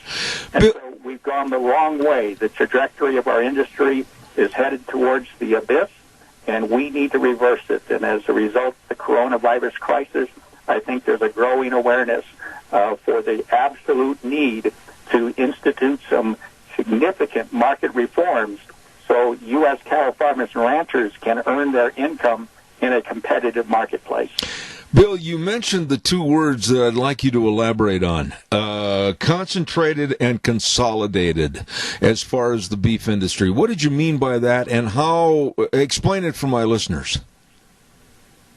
Well, our industry is both concentrated and consolidated. We now have only 4 meat packers that control over 80% of all of the fed cattle harvesting in the United States of America. And most of those meat packers are now located in what's known as the beef belt, which is down in the Kansas, Nebraska, Colorado, and Texas region. And so we have centralized the production and processing of beef in a very narrow part of the United States, where once it was disaggregated and every local community had a local processing plant that was providing beef, they have now concentrated into the southern central part of the United States, and that's where we rely upon that region for our beef. So if there's a disease outbreak, if there's a plant that has infected workers that has to close, we're going to see reverberations of that all across America. And so that was a huge mistake. We should never have let that happen. The United States best food system in the world was our family farm system of agriculture that had farmers and ranchers scattered all across the United States. And then we had processing plants located and disaggregated all across the United States. And that was a national food security issue because we knew that under those situations with disaggregated production and food processing, that if a problem occurred in one area, it would not affect the whole nation. But we've gone the wrong way, and now it's time to reverse it. Okay, Bill, I've got a picture in my mind's eye, and tell me how far off base I am. I've got a picture in my mind's eye of about 5 or 6 guys smoking cigars with their hats tipped back on their heads, going into a back room, locking the door, and basically saying, we've got control of the market, we can do as we wish. Is that basically what happened to the beef industry? Well, that's a good picture. And the reason it's a good picture is because our current market structure is man-made. It's by design. It was designed by the multinational meatpacking lobby, and it was designed to benefit the multinational meatpacking lobby. And that's exactly what we have. That's exactly what it did, and that's exactly who's benefiting. And they're benefiting on the backs of hardworking American cattle farmers and ranchers and hardworking American consumers who are now, paying far more for beef when compared to what cattle prices are, because consumers are now paying at least 25% more for their retail beef product than what cattle producers are receiving, back 10 years ago. In other words, consumers are paying higher prices and cattle producers are receiving discounted prices, in fact, prices below the cost of production. So we have a lot of producers who are not going to be able to make their mortgage payments or their operating loan payments as a result of this dysfunctional market. And we're going to have to figure out a way to keep them afloat, to keep them in business while we pursue these structural reforms that are absolutely necessary. And there's two of them that could provide immediate relief. Number one, you've got to preserve the integrity of our price discovery market in the competitive marketplace, and that's the cash market. And you do that by requiring these multinational packers to purchase at least 40 to 50% of their daily slaughter needs from that price discovery market in order to ensure it could predict a competitive price. Second, once you fix that reform in the market structure, you have to give our U.S. producers the ability to compete in their own market, and that's where mandatory country of origin labeling for beef comes in. That way consumers can choose to support the American cattle farmer and rancher as opposed to the Uruguayan and Brazilian and Costa Rican. We've got to implement those two reforms immediately, and if we do not, then our industry, we know what the trajectory is. The trajectory is fewer and fewer cattle farmers and ranchers, fewer and fewer packers, and the consumers not being able to access the food that they need. And let me sum this up a little bit and tell me again if my verbiage is wrong. But basically what's happening in the livestock industry right now with a very small privileged few that are in control, stymieing, stopping, and squashing competition, it's almost like a communistic viewpoint, whereas free enterprise and a capitalist system of breeding competition would make a better market for everybody. Is that a fair assessment? Yeah, and it's been referred to as a cartel, and we filed an antitrust lawsuit against the 4 biggest packers, alleging they've done just that, that they have agreed amongst themselves to control the industry, and and importantly, we filed that lawsuit long before the Tyson fire in Kansas caused the huge disruption that everybody realized, and long before the coronavirus. We filed that historic lawsuit in April of 2019, knowing full well that our markets have been absolutely dysfunctional since January 1 of 2015 at least. Bill, who are the culprits here? I don't want you to name names, but I mean, for the average rancher and farmer that's listening to this program right now, and they're mad because of what's going on. They're mad because they're not making any money. They're losing money. And the consumer's mad because they're paying way too much for a product that should be a lot more priceable, if you will, to their pocketbook. Who do they be mad at? I mean, where can we start pointing fingers and try to help as far as the public demanding better action on this? Well, the reforms that we're talking about today are the very reforms that we tried to introduce, in fact, did introduce in Congress back in the mid-2000s. And our chief opponent was the National Cattlemen's Beef Association that represents the multinational packers. And the four packers that control over 80% of the marketplace include Tyson, Cargill, JBS, and National Beef. Those are the four packers that we have sued in our antitrust action. But the National Cattlemen's Beef Association is a trade association that represents those packers' interests, and they have fought us tooth and nail to prevent us from implementing the reforms that were necessary to prevent the current situation we're in today. We tried to stop it, but the industry was too powerful and prevented us from getting it done in Congress. Congress has failed us. The U.S. Department of Agriculture has failed us. And now it's time that they took notice of what they have failed to do in the past and to immediately take steps to correct this, because this can go south on us in a hurry if we don't correct the broken marketplace that we currently have.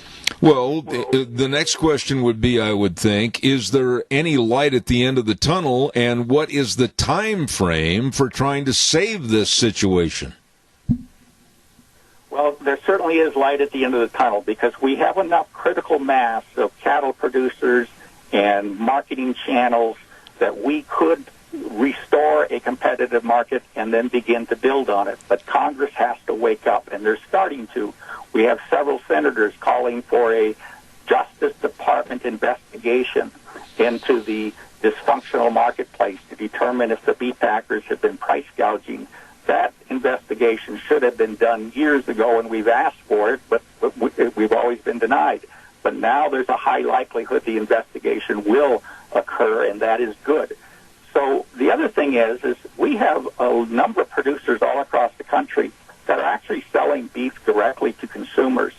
And we saw grocery store shelves empty with beef. In other words, consumers can't even buy beef now, even after producers have been told one of the reasons their prices are depressed is because they're overproducing.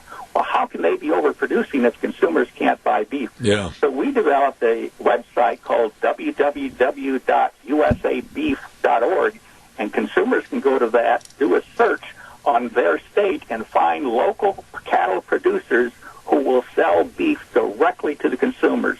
We did this in response to the coronavirus issue, realizing that there's an absolute need that needs to be addressed, and that is we need to begin connecting consumers to the ranchers, and then we need, as we go forward, U.S. consumers need to begin supporting the U.S. supply chain with a mandatory country of origin label so that they can actually support the ranchers' ability to help them provide or receive the best beef in the world.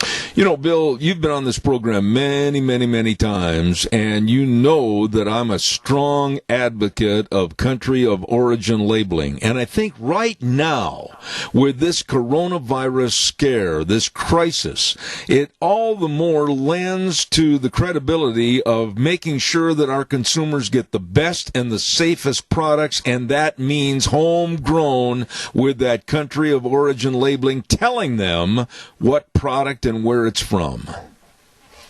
Absolutely. And the trade association that's standing in our way of getting that accomplished, again, is the National Cattlemen's Beef Association that represents the interests of the multinational packers who want to keep consumers in the dark. They want to continue sourcing beef from Nicaragua, Honduras, Costa Rica, Uruguay, Canada, Mexico, and sell it to unsuspecting consumers as if it were produced by our hardworking American cattle farmers and ranchers.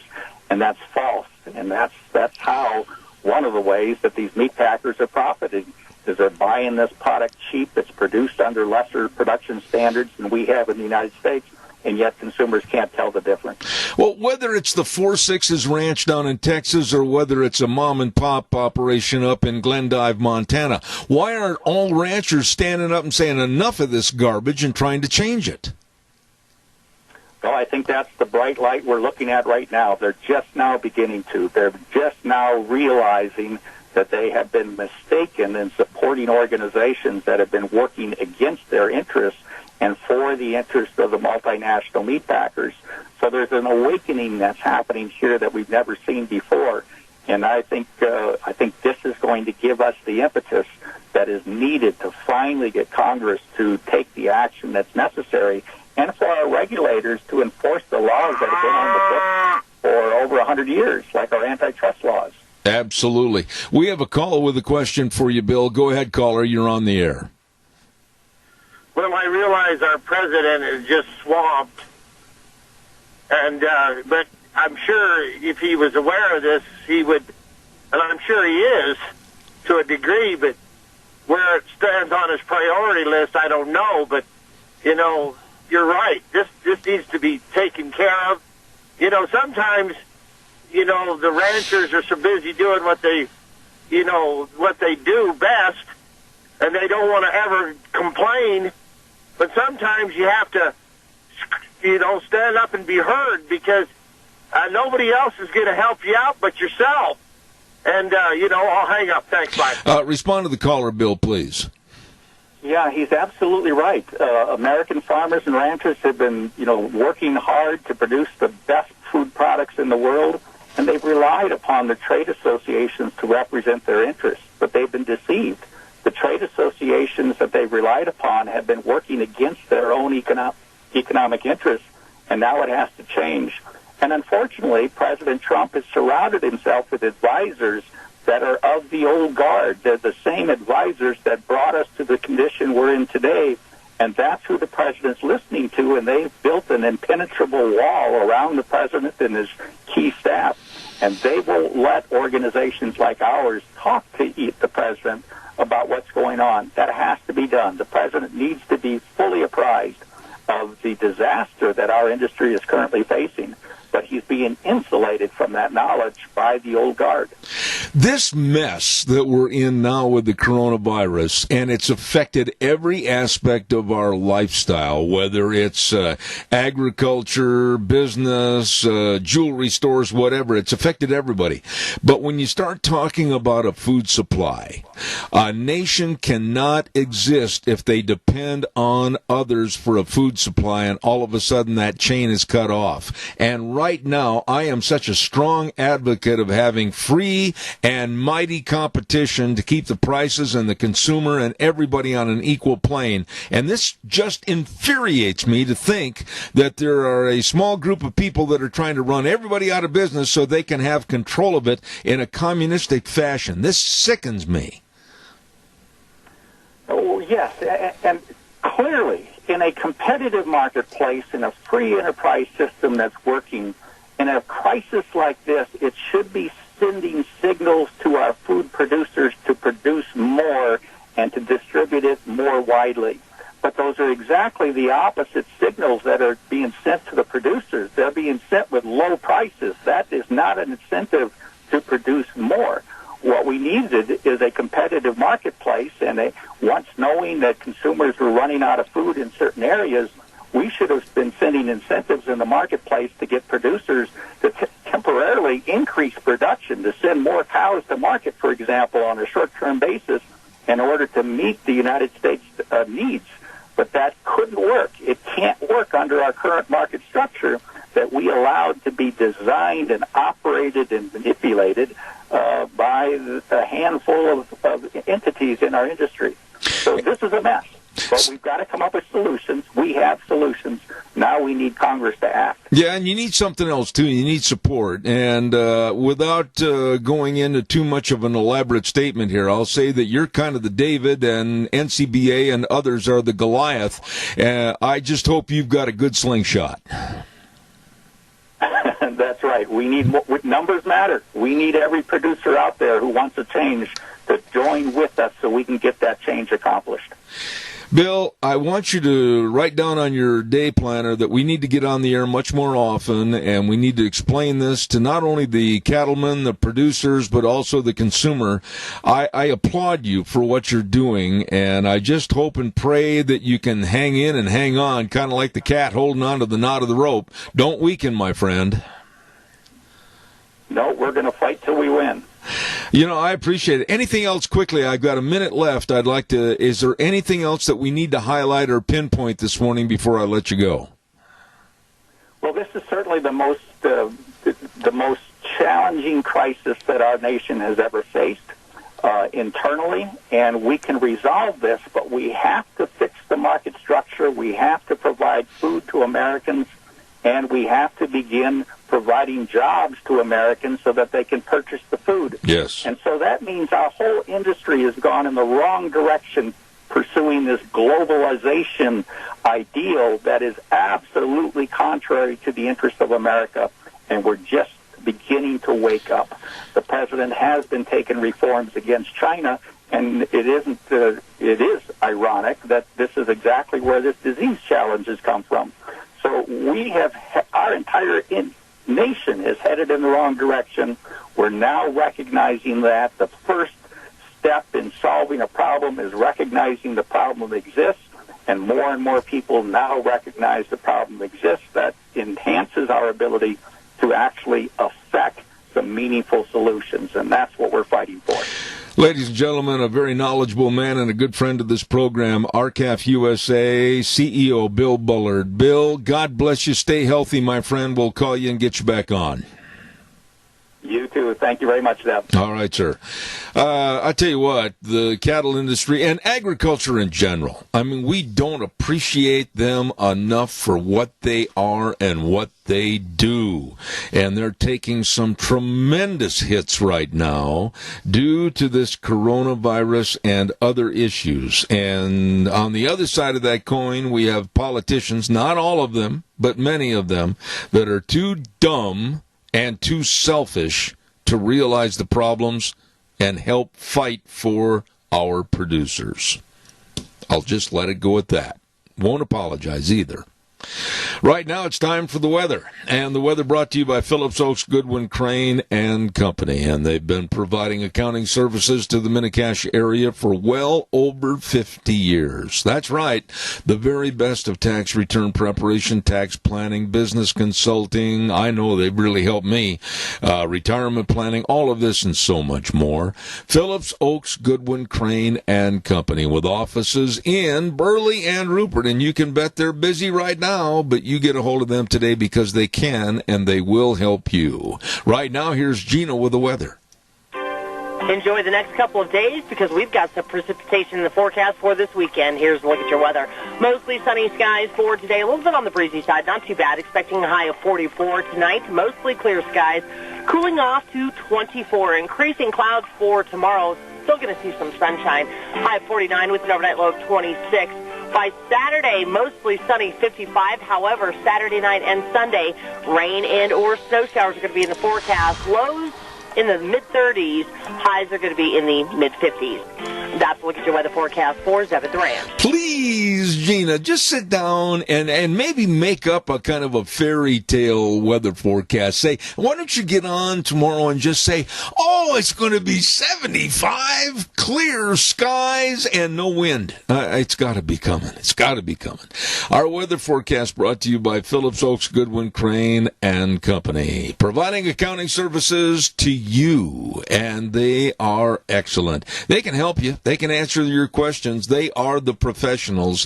Phillips Oaks Goodwin Crane and Company, with offices in Burley and Rupert. Wow. Busy morning. Now, coming up next hour, here's what we've got. We've got Cassia County School Days, and Debbie Critchfield is going to be on our program this morning. Then we have our Business Salute, Barry Equipment and Rental with Cody. And at 10:32 this morning, we have a dear friend of this program, Raynard Jackson. And I'm telling you, he wrote a very good op-ed and equates the coronavirus with us as a supposedly Christian nation turning our back on God. I'm hungry, and I make no bones about it. This time of the day, getting up at 4 in the morning and having maybe a little bowl of cereal, doesn't last long. Well, I know some great places to go if you're starving to death, and I urge you to support these people. Please, like the AC Drive-In at 601 East Main in Burley. They've got hours from 11 in the morning till 9 at night. And I'm telling you, they've got all the different burgers, and like the famous Farmer Brown burger. My grandsons love that. French fries, tater tots, all the shrimp and fries, fish and chips, you name it, it's there at the AC Drive-In, 601 East Main in Burley. Well, let's move on over to Taco Bandito, 2301 Overland in Burley. They're open from 7:30 to 9 p.m. Drive-in window is open to serve you. And I'm telling you, they can take your order and bring it to you. They care. They've got super menu choices like that new pork burrito. Oh, knock your boots off. Delicious at Taco Bandito, 2301 Overland in Burley. Moving back over now to two locations. Yes, two locations, excuse me, for Burgers Etc. 124 South Oneida in Rupert, 700 Overland in Burley. Lobby is open for takeouts only, and the drive-in is open. They're making it as easy as possible for you to enjoy all their great food. And I'm telling you, they've got corn dogs and burritos just for $1.29 each, and they've got all the shrimp and halibut baskets. You can have one just for the halibut. Enjoy it. All the great food and nice people at Burgers Etc. Rupert and Burley. And let's not forget, I'm really drooling right now. I'm so hungry. Steve-O's at 290 South, 600 West of Heyburn. Food made the way you like it. And you know what? They've got to-go orders and free delivery within 10 miles. Holy moly! And all the cheesy broccoli spuds and the buffalo burgers and the rest of the menu choices. Woo! Open 11 to 8 p.m., closed on Sundays. And again, they want to serve you. Steve-O's in Heyburn. Those are just a few of the great places to go if you're hungry and starving to death. And right now, we're going to go to the CBS News and be back in just a few minutes with more Zeb at the Ranch.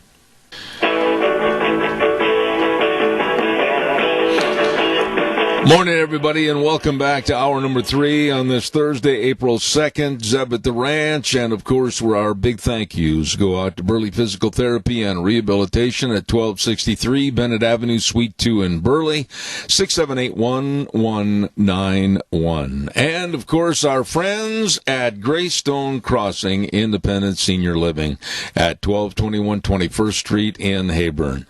You know, I'll tell you what, folks, nowadays the aroma around there at Greystone, they say jokingly, has a tinge of bleach smell to it because they're taking care of everything, and keeping it as clean as humanly possible at Greystone Crossing. They're all healthy, and they're all enjoying living the good life with friends over at Greystone Crossing with 3 meals a day, snacks, and, of course, housekeeping. I urge all the seniors looking for a great place to reside. This is it, Greystone Crossing. And the number to call for an appointment to see the facilities, 650-4979. That number again, 650-4979. Matt and Kelly Wiggins serving you at Greystone Crossing Senior Living in Heyburn. Wow. We're going to be going to our next guest momentarily, but I quickly also want to remind you that this too shall pass, the coronavirus and all the problems associated with it, and I think we all need to look to our financial security and our future and help create your own security bank through silver purchases from our friends at 7K Metals. It's easy to do. Let me explain. It's a saving opportunity for you and a valued treasure for your loved ones in the future, and you can find out all you need to know about investing in your financial security from our friends Lon Hardy at 312-8699 and Sharon Wilmot at 430-3259. Please tell them I told you to call. They will help you at 7K Metals and silver purchases for you.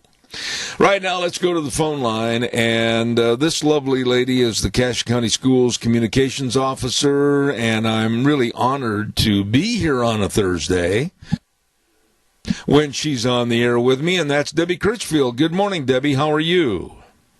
Good morning. Yes, the stars have aligned for us. Yeah, like a couple of cars coming at each other head on. Okay.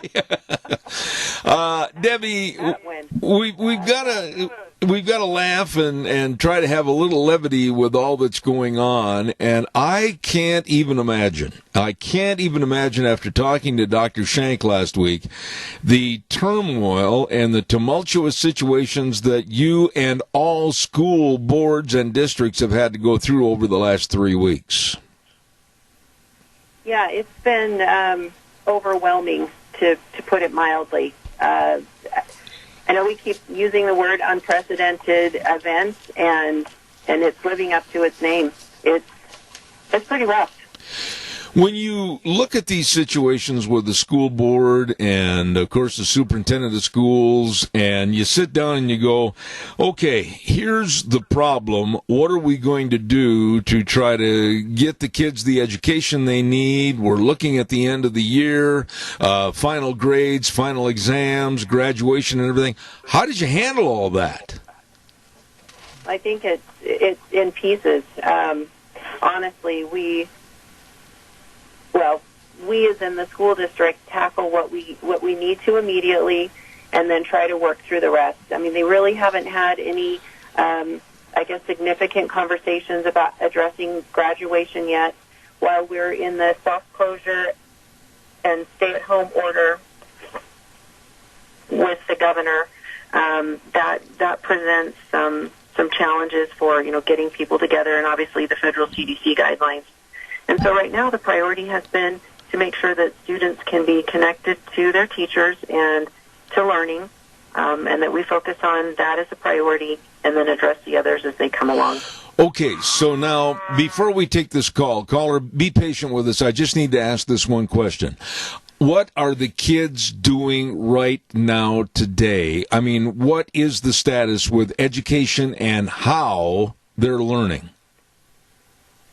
Two ways. One, for our older students, probably 6th, 7th grade up to 12th grade, some form, it's a hybrid of being online and also having materials. For our younger elementary-aged kids, it's definitely more about packets and less about technology, but certainly that plays a part. Okay. We have a caller with a question. Go ahead, caller, please. Debbie, this is Bob Martin. I travel the road going past the John V. Evans grade school. When and whose responsibility is it to fix the potholes and fix those roads up? The road in front of the school belongs to the city. And so if there's some concerns there, we can make a call to the city and see what their plan is. Okay, I sure wish they go ahead. Nobody said anything, Bob, but we do appreciate your call. Thank you very much. And Debbie, any elaboration on that whatsoever? I think that the city probably has a list. I'm sure that they're aware. And I would expect that we're somewhere on that list. And other than that, I don't know what to say. All right. Let me kind of get down to the brass tacks. Do you think that there's anything that we can do and or say this morning that would help moms and dads and parents in general, or people that are associated with education? What can we tell them on this April 2nd as we look ahead to the 20th of April and beyond? I mean, what do you want them to know? I think two things. One is we've all got to be patient with each other. I think educators need to be patient with themselves, and as they do their best effort to help support students in the most unusual ways. And I think for parents to be patient with the system as we also develop and learn to do things better. I think every day there's going to be a new level of understanding and learning on how to do this. And then I think the other part of this is that we have to be realistic. We know that, again, the State Board of Education, of which I am on, ordered a soft closure, meaning students could not be in the traditional classroom setting before the 20th of April. And then on top of that, just on Sunday, President Trump extended his 2-week slow the spread information or recommendation to April 30. Mm-hmm. So how do we, layer that in? And then the other factor and part of this conversation has to be the peak level of Idaho's curve. And all of the modeling that I have seen shows that will occur somewhere around April 26th to May 1st. And so if that's the case, do we put students back into schools at the time when the projections are for the most cases within the state? I don't know. And so as these conversations are taking place, and then how do we, after that, if the peak is at the beginning of May, and for casual we know that we've got 3.5, 4 weeks of school left after that, does it make sense to go back into school for a couple of weeks? And so I think being realistic about what we can and can't do, and then trying to be patient as decisions are made, and we try to figure out how to continue to serve students. The group of students, and tell me if I'm wrong, please, but the group of students that I have a lot of sympathy for right now are those that are the seniors, the graduates, because the end of their year has been thrown up in the air. It's like juggling 3 balls all up in the air, and none of them are coming down. And they're looking at the end of the year, the end of their high school career. They're looking at going through graduation and then on to college, and all the insecurity of what's going to happen as far as going to another school, getting all their papers and their grades. I mean, am I wrong that segment is really one that we have to feel empathy for? Oh, you are exactly right. We feel bad for every student, but particularly our seniors. All of those traditional rites of passage that you work for all the years that you're in public school, even down to, I think you'd even get a senior that would beg to present a senior project at this point. Prom, graduation, senior trips, and all of those things. Just so much sympathy and understanding of what that must feel like right now. And honestly, that's something that I worry about, and I know our district and others in the state, we worry about the emotional impact that this has on students. You have students who have everything's been disrupted, and they're having this new delivery of learning and education, and then added to that, feeling the burdens of moms and dads at home. Yeah. And so as we try to pay attention to these things, I know teachers are reaching out, and principals, to have some type of human contact beyond just an email or a computer screen will be so critical and vital for students right now. Let me ask you this question. A lot of these spring sports schedules, baseball, track, etc., are basically going by the wayside, and many of those students were dependent upon athletic scholarships. I mean, how is that going to come into play? I have no idea. I know that the State Athletic Association has yet to formally and officially cancel, I think, track and baseball. I think, like everyone, we're hopeful that some of these things can still be put back together. And this is where I defer or revert back to my comment about the reality of where we are, how we're able to do that. Something else that we're hearing around the state has to do with grades and taking college entrance exams that are not going to be offered right now, other than through some online means. And for some students, that means they may not have access. And so because of the state hat that I wear, I would say that conversations are taking place right now in Idaho, at least with our higher ed institutions, so that we're not penalizing seniors who would like to go on and continue their education because of events that can't be controlled. So I hope I can put a little bit of comfort out there to say seniors who want to go on to college, we're going to work through that with the state so that you can continue to pursue your goals. You know, we talk about the students and the horrendous time that they and their families are going through, but then also let's talk about teachers. This has just absolutely taken their lesson plan and the way they wanted to wrap up the year with the various subjects and kind of thrown it right in the toilet, hasn't it? Yeah, this is really is a time for teachers to shine with their innovation and creativity. And again, our teachers have stepped up, and they don't have every answer right now, but considering the fact that 4 days before our already calendared spring break took place, our teachers had enough materials to get kids going through the remainder of that week, and then over spring break they worked so that March 30, this Monday, there was something ready and prepared for all of their students to, again, go to that normalcy of, look, we're here, we're going to help you get through it. And then they're also dealing with their own children at home, or perhaps job insecurities with a spouse.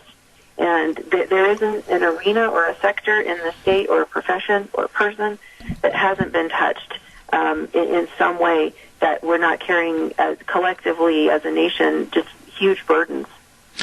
You know, the one thing that I was thinking of while you were just giving us that last bit of information is here you are in April of 2020, and you're on the final stages of the school year, and it must be almost totally impossible for your school board or any school board to make plans for the fall session starting up again. Well, there's there's two issues with that.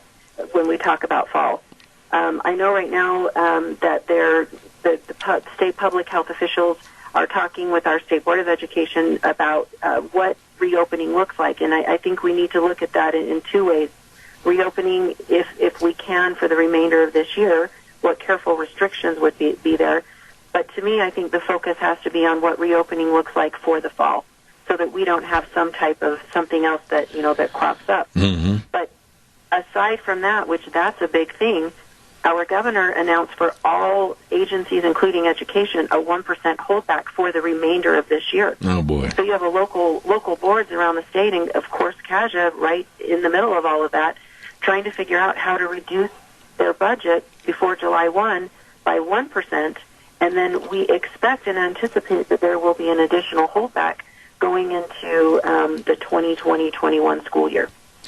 Would you like I know it sound like rainbows and glitter right now. I mean, it's trying to be hopeful and trying to be positive because people are resilient and somehow things work out.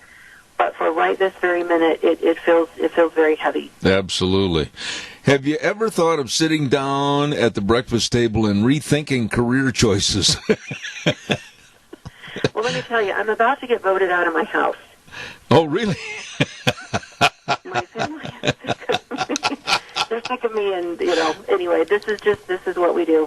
I worry about it, and it's the kind of worry that comes when you care about people and about students and education in the state. And I have confidence in our leaders. They are doing the best they can. We're all learning the same information at the same time. There's no secret track or secret information out there, and so.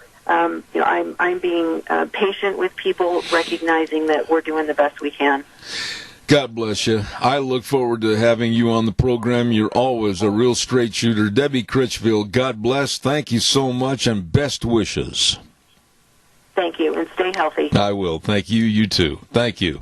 Take care. Wow. She really lays it out there and tells it like it is, and I respect that. Debbie Critchfield, the Cache County Schools Communication Officer.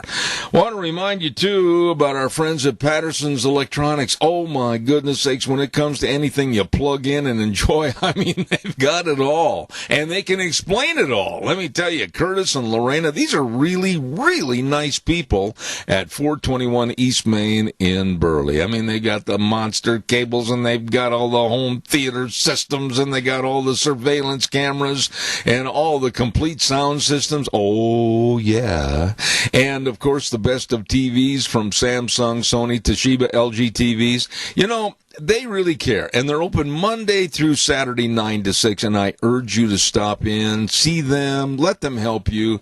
If you're cooped up at home, boy, they're the people to see. Patterson's Electronics, 421 East Main in Burley. Number to call, 678-6997. Right now, we're going to go on the phone line, and we're going to zip on over to the Burley location of Berry Equipment and Rental at 159 West Highway 30 in Burley. And here's our old friend, Buffalo Bill Cody. How are you? I'm doing pretty good. How about yourself, Zeb? Not too bad. Now, tell us what's going on at the 3 locations of Berry Equipment and Rental. I'm assuming you're open. I'm assuming you're still serving the public. Tell us what's happening. Yeah, we're still open. We're still serving the public, still trying to keep everybody running that is getting things done. We've still got all our equipment ready to go and ready to rent, and sales are still going, and we're still just rocking and rolling, and you know we're moving equipment still quite a bit. So anybody that's needing anything, we're ready to help. Well, and Cody, spring and life goes on, and here we are coming into the springtime, and there's a lot of jobs, a lot of projects that have to be done with equipment that can get the job done, like lifting and digging and pushing and carrying. Tell us about some of the equipment, or for that matter, your line of equipment that's available for people to take, rent, buy, whatever, and get those jobs done. Yeah, we, the Bobcat side of things, we're really well known for our skid steers, and we have a pretty good supply of skid steers that if you need, we've got that. We also do the mini excavators for the digging and things like that. We've got trenchers, scissor lifts, I mean, just about anything like that you can think of. We pretty much got you taken care of, and then, spring is getting ready to get here, and I know times are a little weird right now, but we sell the Walker lawnmowers, which is a pretty well-known brand amongst lawnmowers, and they just came out with a new residential lawnmower at the end of last year. We do have those residential mowers in stock in the showrooms, so people that are looking to upgrade or get into a new one of those, we definitely can get you taken care of on that end also. Cody, how hard is it for the people to walk in and say, I need a Bobcat for this, or I need a Doosan wheel loader or excavator, or I need a lawnmower? I mean, how hard is it for the people to just drive in, stop in, say hello, and get what they need? Usually not too hard. Usually we've got things going. The thing is when you're a rental business, sometimes you've got your equipment out there on rent. So sometimes if you stop where we might not have it. But for the majority of the people that come in, we've pretty much got everything ready to go. If anybody is needing something and wanting to make sure beforehand, they can just give us a call and we can make sure we do a reservation on something. So that way if they need something and we don't have it right that second, we can definitely make sure we have it ready for them when they do get there. Let me ask you this. Have your hours maintained the same, or give us your hours for all the stores, please? Yeah. So we've actually gone to our normal summer hours now. So we've come off the winter hours and we've actually extended. So we are open daily from 7:30 in the morning till 5:30 in the evening to try and keep people going. Okay. You know, I was going to ask you this, and I don't mean to put you on the spot, but if somebody calls and says, I can't possibly come get the equipment, do you folks ever deliver it? We do, yeah. We do deliveries all the time. There's a lot of people out there that just can't come in and get stuff, or they don't have a truck big enough to haul anything or something like that. So we do offer some delivery services and things like that. So if they do need something and they say, hey, I got to have this, but I have absolutely no way of getting it, we can definitely work something out to where we get it out to them. Now, you're over at the Burley location at 159 West Highway 30 in Burley, and then you have the 465 Addison Avenue West in Twin Falls and the Nampa location for Barry Equipment and Rental. And if they want to talk to a good guy, all they have to do is call Buffalo Bill Cody, and you'll tell them about it, right? That's right. Okay. New nickname for you. So that's right. I'm running with it. All right. Well, God bless you, Cody. Thanks for coming on our program. Stay safe, stay well, and best wishes at Barry Equipment and Rental. Thank you. You too, Zeb. Appreciate it. All right. Thank you much. Cody, good guy right there at Barry Equipment and Rental.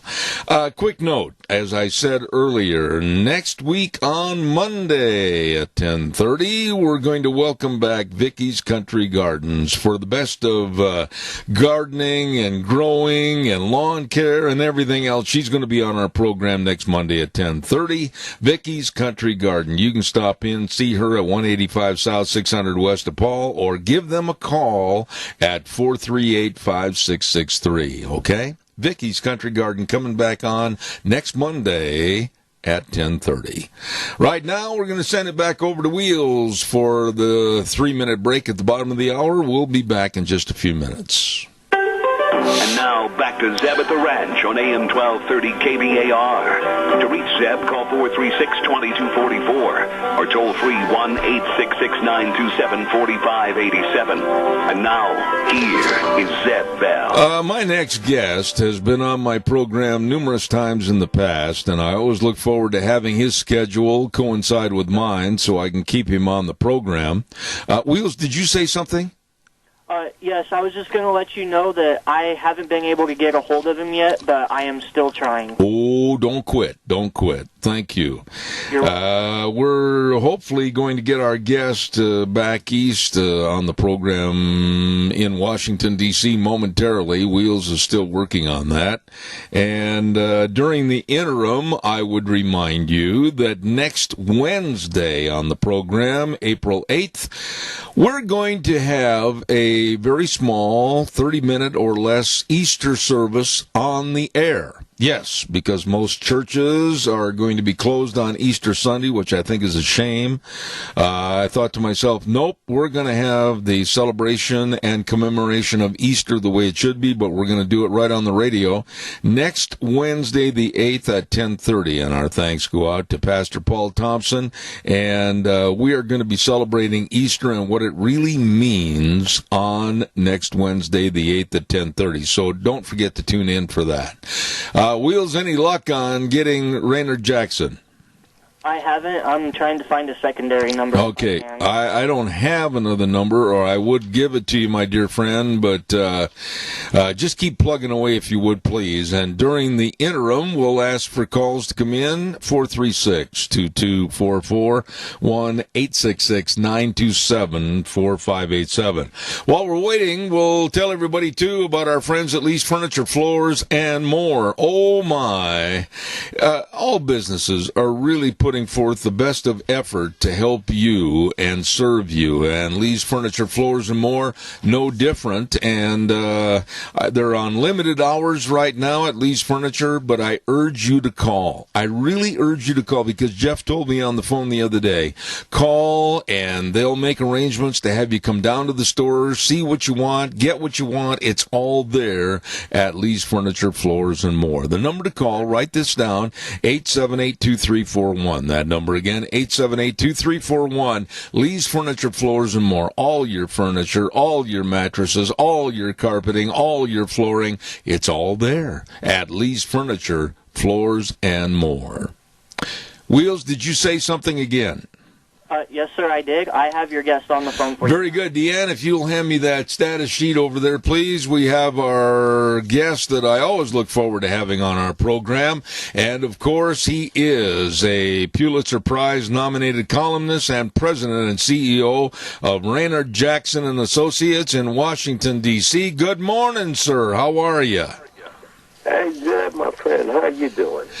Well, it goes without saying, Raynard, that times are tough right now all across the United States for all of our citizens, and I guess I'd throw the question right back at you. How are you doing? Because you're basically in a much more serious area than I am.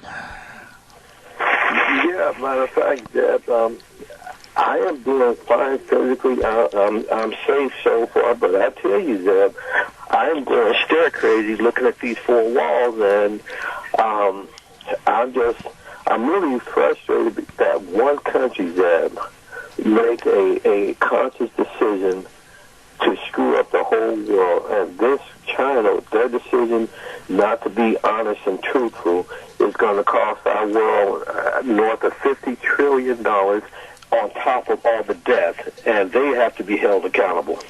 I am so glad that you said that, because too many people in this country, and I'm going to say this and I'll stand to be corrected, but I won't stand to take it. They are not criticizing the source of this problem, and that is China and its government that is inhumane and couldn't care less about human life. Thank you for saying what you said. Yeah, Zeb, and believe it or not, you still have members of Congress in both parties still wanting to have cheap labor in China and continue to manufacture their products in China. We need to bring our manufacturing back to America and stop feeding money to people who are killing people in all over the world. And you can make profit, Zeb, and also protect our national security at the same time. It's not an either-or situation. Raynard, you know, you're bringing up a good point here that I want to pursue, because we are basically beholding to China and their scientists for the processing and the manufacturing of our medical goods coming from that country of all places back here to be consumed by the United States.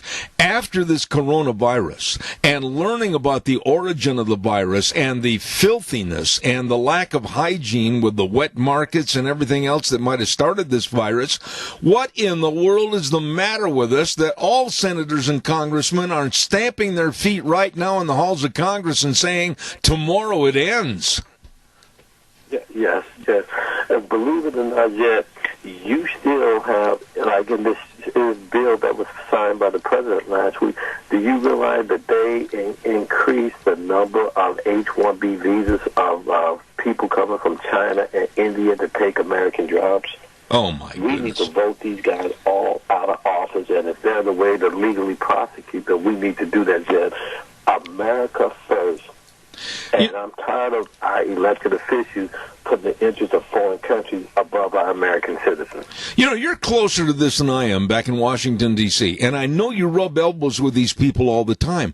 What is the matter with the mindset? What happened to the respect of this great country, the United States? What happened to the holding of our heritage and passing it on to our younger kids? What's the matter? Are these people all prostitutes that are going to sell America for their own financial gain? The answer to your question, yes, and yes. You would be amazed. How in the world, Deb, between last week and this week, we have over 6 million people who are unemployed, and Homeland Security just approved 6,500 H-1B visas from India and China as we speak. I don't understand. I mean, I'm completely without comprehension as to the mindset. Now, does this go as kind of a spider web away and from under President Trump? Are there people kind of like in a sub-government that are doing this? I mean, how is this happening? Well, his acting director of Homeland Security is one of these open borders, and he supports all this. The president is the commander-in-chief. It's up to him to issue an order saying, stop it, this will not happen, period. Amen. That's what we elected him to do, and that's why he won, Zeb. And this president needs to hold true to what he ran on, because it's amazing. We have Americans hurting, and we're bringing in the people who caused the pain and suffering. We're bringing them in. That's ridiculous, Zeb. Absolutely. You know, I got to compliment you, Raynard. I've always thought a lot of you and of your writing, but I got to tell you that your latest story or op-ed on calling God is measuring mankind, that really hit my heart. I think you hit it right head on. And would you give kind of a small synopsis to my audience about the article, God is measuring mankind? Yes, people have been asking me, Zeb, why I haven't written anything about this virus going on. And as I put in my column, that I didn't have a strong feeling one way or the other. And then I reflected on that, and over the past 20 or 30 years, it started in the 60s with Madeleine Mary O'Hara. She won that Supreme Court case that took prayer out of public schools in 63, and then you had the Roe versus Wade in 72, and all of a sudden it seemed like, as you look back over the past 40, 50 years, man has become his own God.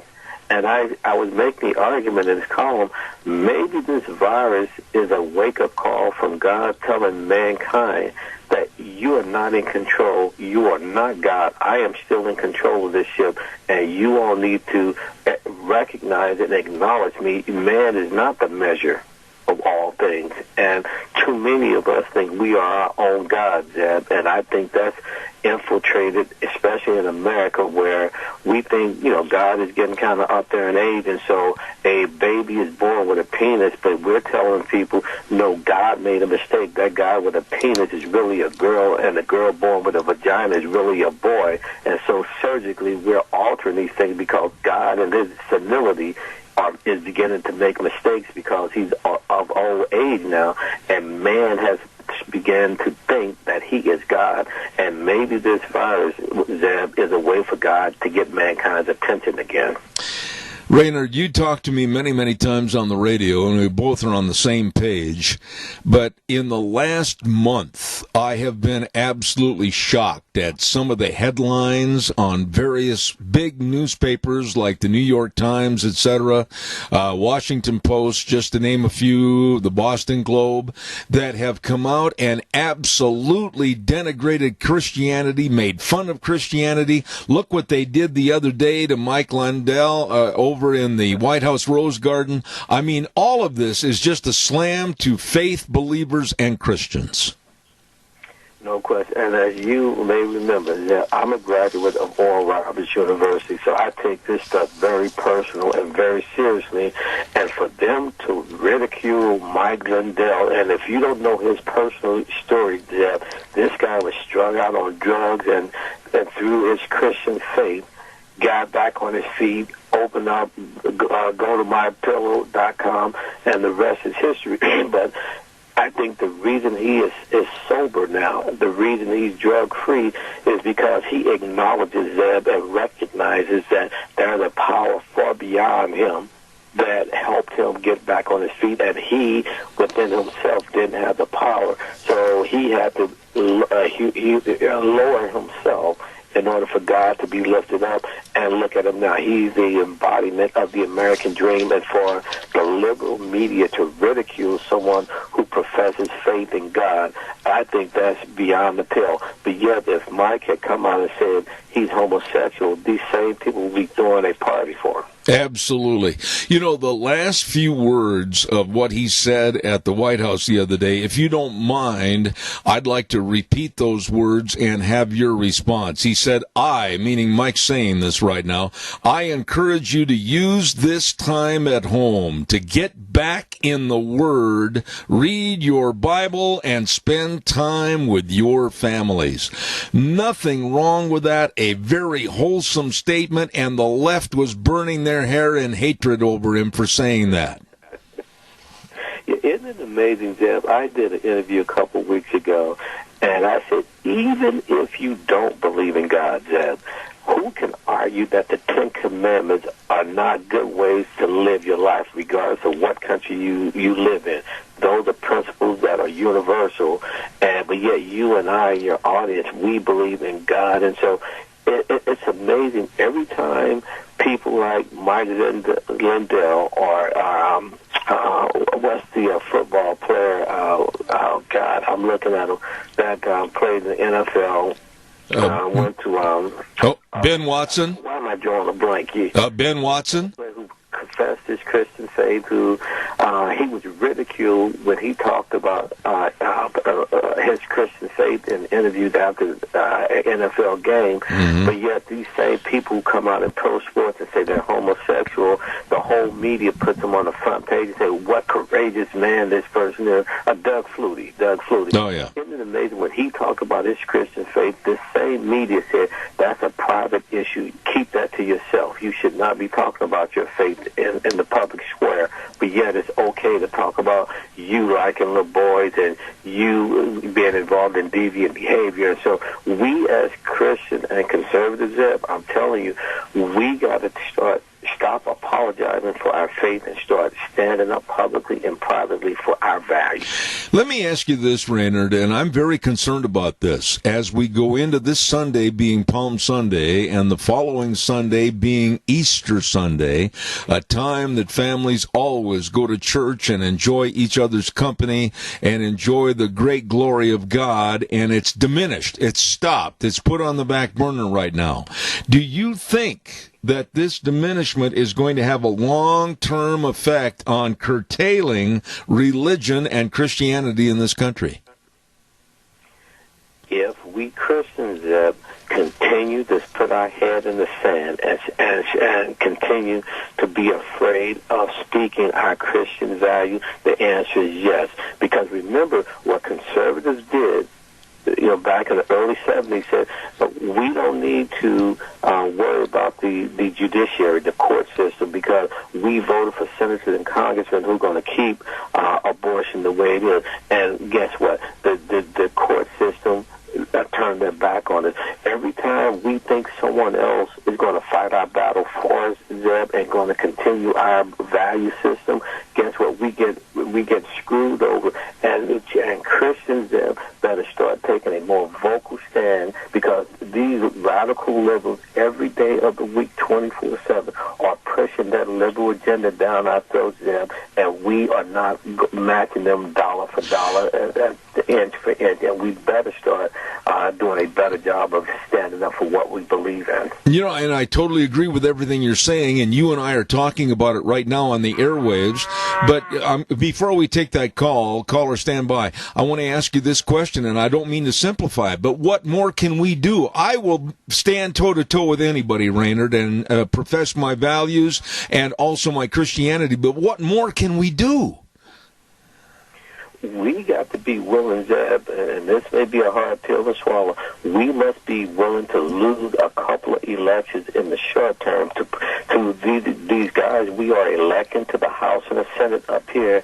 They get up here and turn their backs on our agenda. We need to vote them out or allow a Democratic liberal to win, to prove to them that if you cross us, you're going to have hell to pay at the next election. Absolutely. That's what we need to do. Caller, good morning. You're on the air. Quickly, I've only got 3 minutes left. Well, if we don't rise up and take control of our lives, and that means our environment, our country, our government. I've said it a million times, all it takes for evil to flourish is for good men to do nothing. Well, good men are not doing nothing, and I think we're losing good men by the day because they're being distracted by whatever. And see, God will hold us responsible. And so every day I wake up and I want to do the best I can because I don't want to live in a mess. I want to save my country. Thank you. Bye. Respond to the caller quickly, if you would, please, Raynard. I agree with everything he said, Zeb, and that's why I enjoy doing your show. You come the real America, and he represents the real America. All I can say to you and your family and all the people that you work with, I want you to stay well. I want you to stay healthy. And I absolutely appreciate the time that you give us to come on our program. Any final words as we go into the latter stages of Lent, into Palm Sunday and then Easter Sunday, that you'd like to share with my audience? Very simple, Zeb. We don't know what the future holds, but I guarantee you and I, your audience, know who holds the future. And that's why I can wake up every morning in the midst of this virus knowing that we're going to be okay. At the end of the day, God is in control, and He's going to take care of us. And that's what gives me the faith and the confidence to go up, wake up every morning, and do what I'm doing. Oh, God bless you. Raynard Jackson, you're my friend. Thank you very much, and the very best of happy Easter wishes to you and your family. Thank you, sir. Thank you. Same to you, Zach. All right, take care. Look forward to having him on the program every time he gets a chance. He is absolutely a real straight shooter, tells it like it is, and that's why he's on this program. Raynard Jackson, thank you very much. Wow, I guess we better get to the weather, and then I'll take some more phone calls. And the weather is being brought to you this hour. I wish you could see my desk. What a mess. I've got here a paper, there a paper, everywhere a paper. Before we get to the weather, I want to really give a great big shout out to Edith's Cafe and the management for what they are doing. Now, they're doing a curbside service to the point where you call and you can go pick up your order. And also they have on Washington, 2500 Washington and Burley, across from Fabrical, they've set up a trailer over there to provide food for all the truckers that are going up and down that road. I mean, these people at Edith's Cafe really care. All of our restaurants, all of our people that are involved in food service, etc., really care. And the folks at Edith said a big thank you to all the restaurants and all the people that are supporting these restaurants. Amen. Edith's Restaurant Cafe, they've got all kinds of goodies. They've got specials. They've got one on Wednesday and Thursday that's absolutely phenomenal. The prime rib French dip sandwich. Woo! Knock your boots off. Delicious. Be sure and stop over to Edith's Cafe, 144 East Highway 81 in Burley, right across from the golf course. And the number to call, 878-2248. We're going to go to the weather forecast right now, and boy, I wish they would rewrite it and say 75 and sunshine, but I don't think we're going to hear that. Weather brought to you this hour by Scarro's Meats, 331 North Road, Jerome. Yes, and the telephone number to call, 324-7657. You can go to their website, all the delicious meats at scarrowsmeats.com. Marinated pork ribs, all the tri-tips, and, of course, the hams and all the bacon and the sausages and the bratwurst. Oh, my goodness, Don Scarrow and the crew, delicious meats at Scarrow's Meats. Right now, here's Gina with the weather. Enjoy the next couple of days because we've got some precipitation in the forecast for this weekend. Here's a look at your weather. Mostly sunny skies for today. A little bit on the breezy side. Not too bad. Expecting a high of 44 tonight. Mostly clear skies. Cooling off to 24. Increasing clouds for tomorrow. Still going to see some sunshine. High of 49 with an overnight low of 26.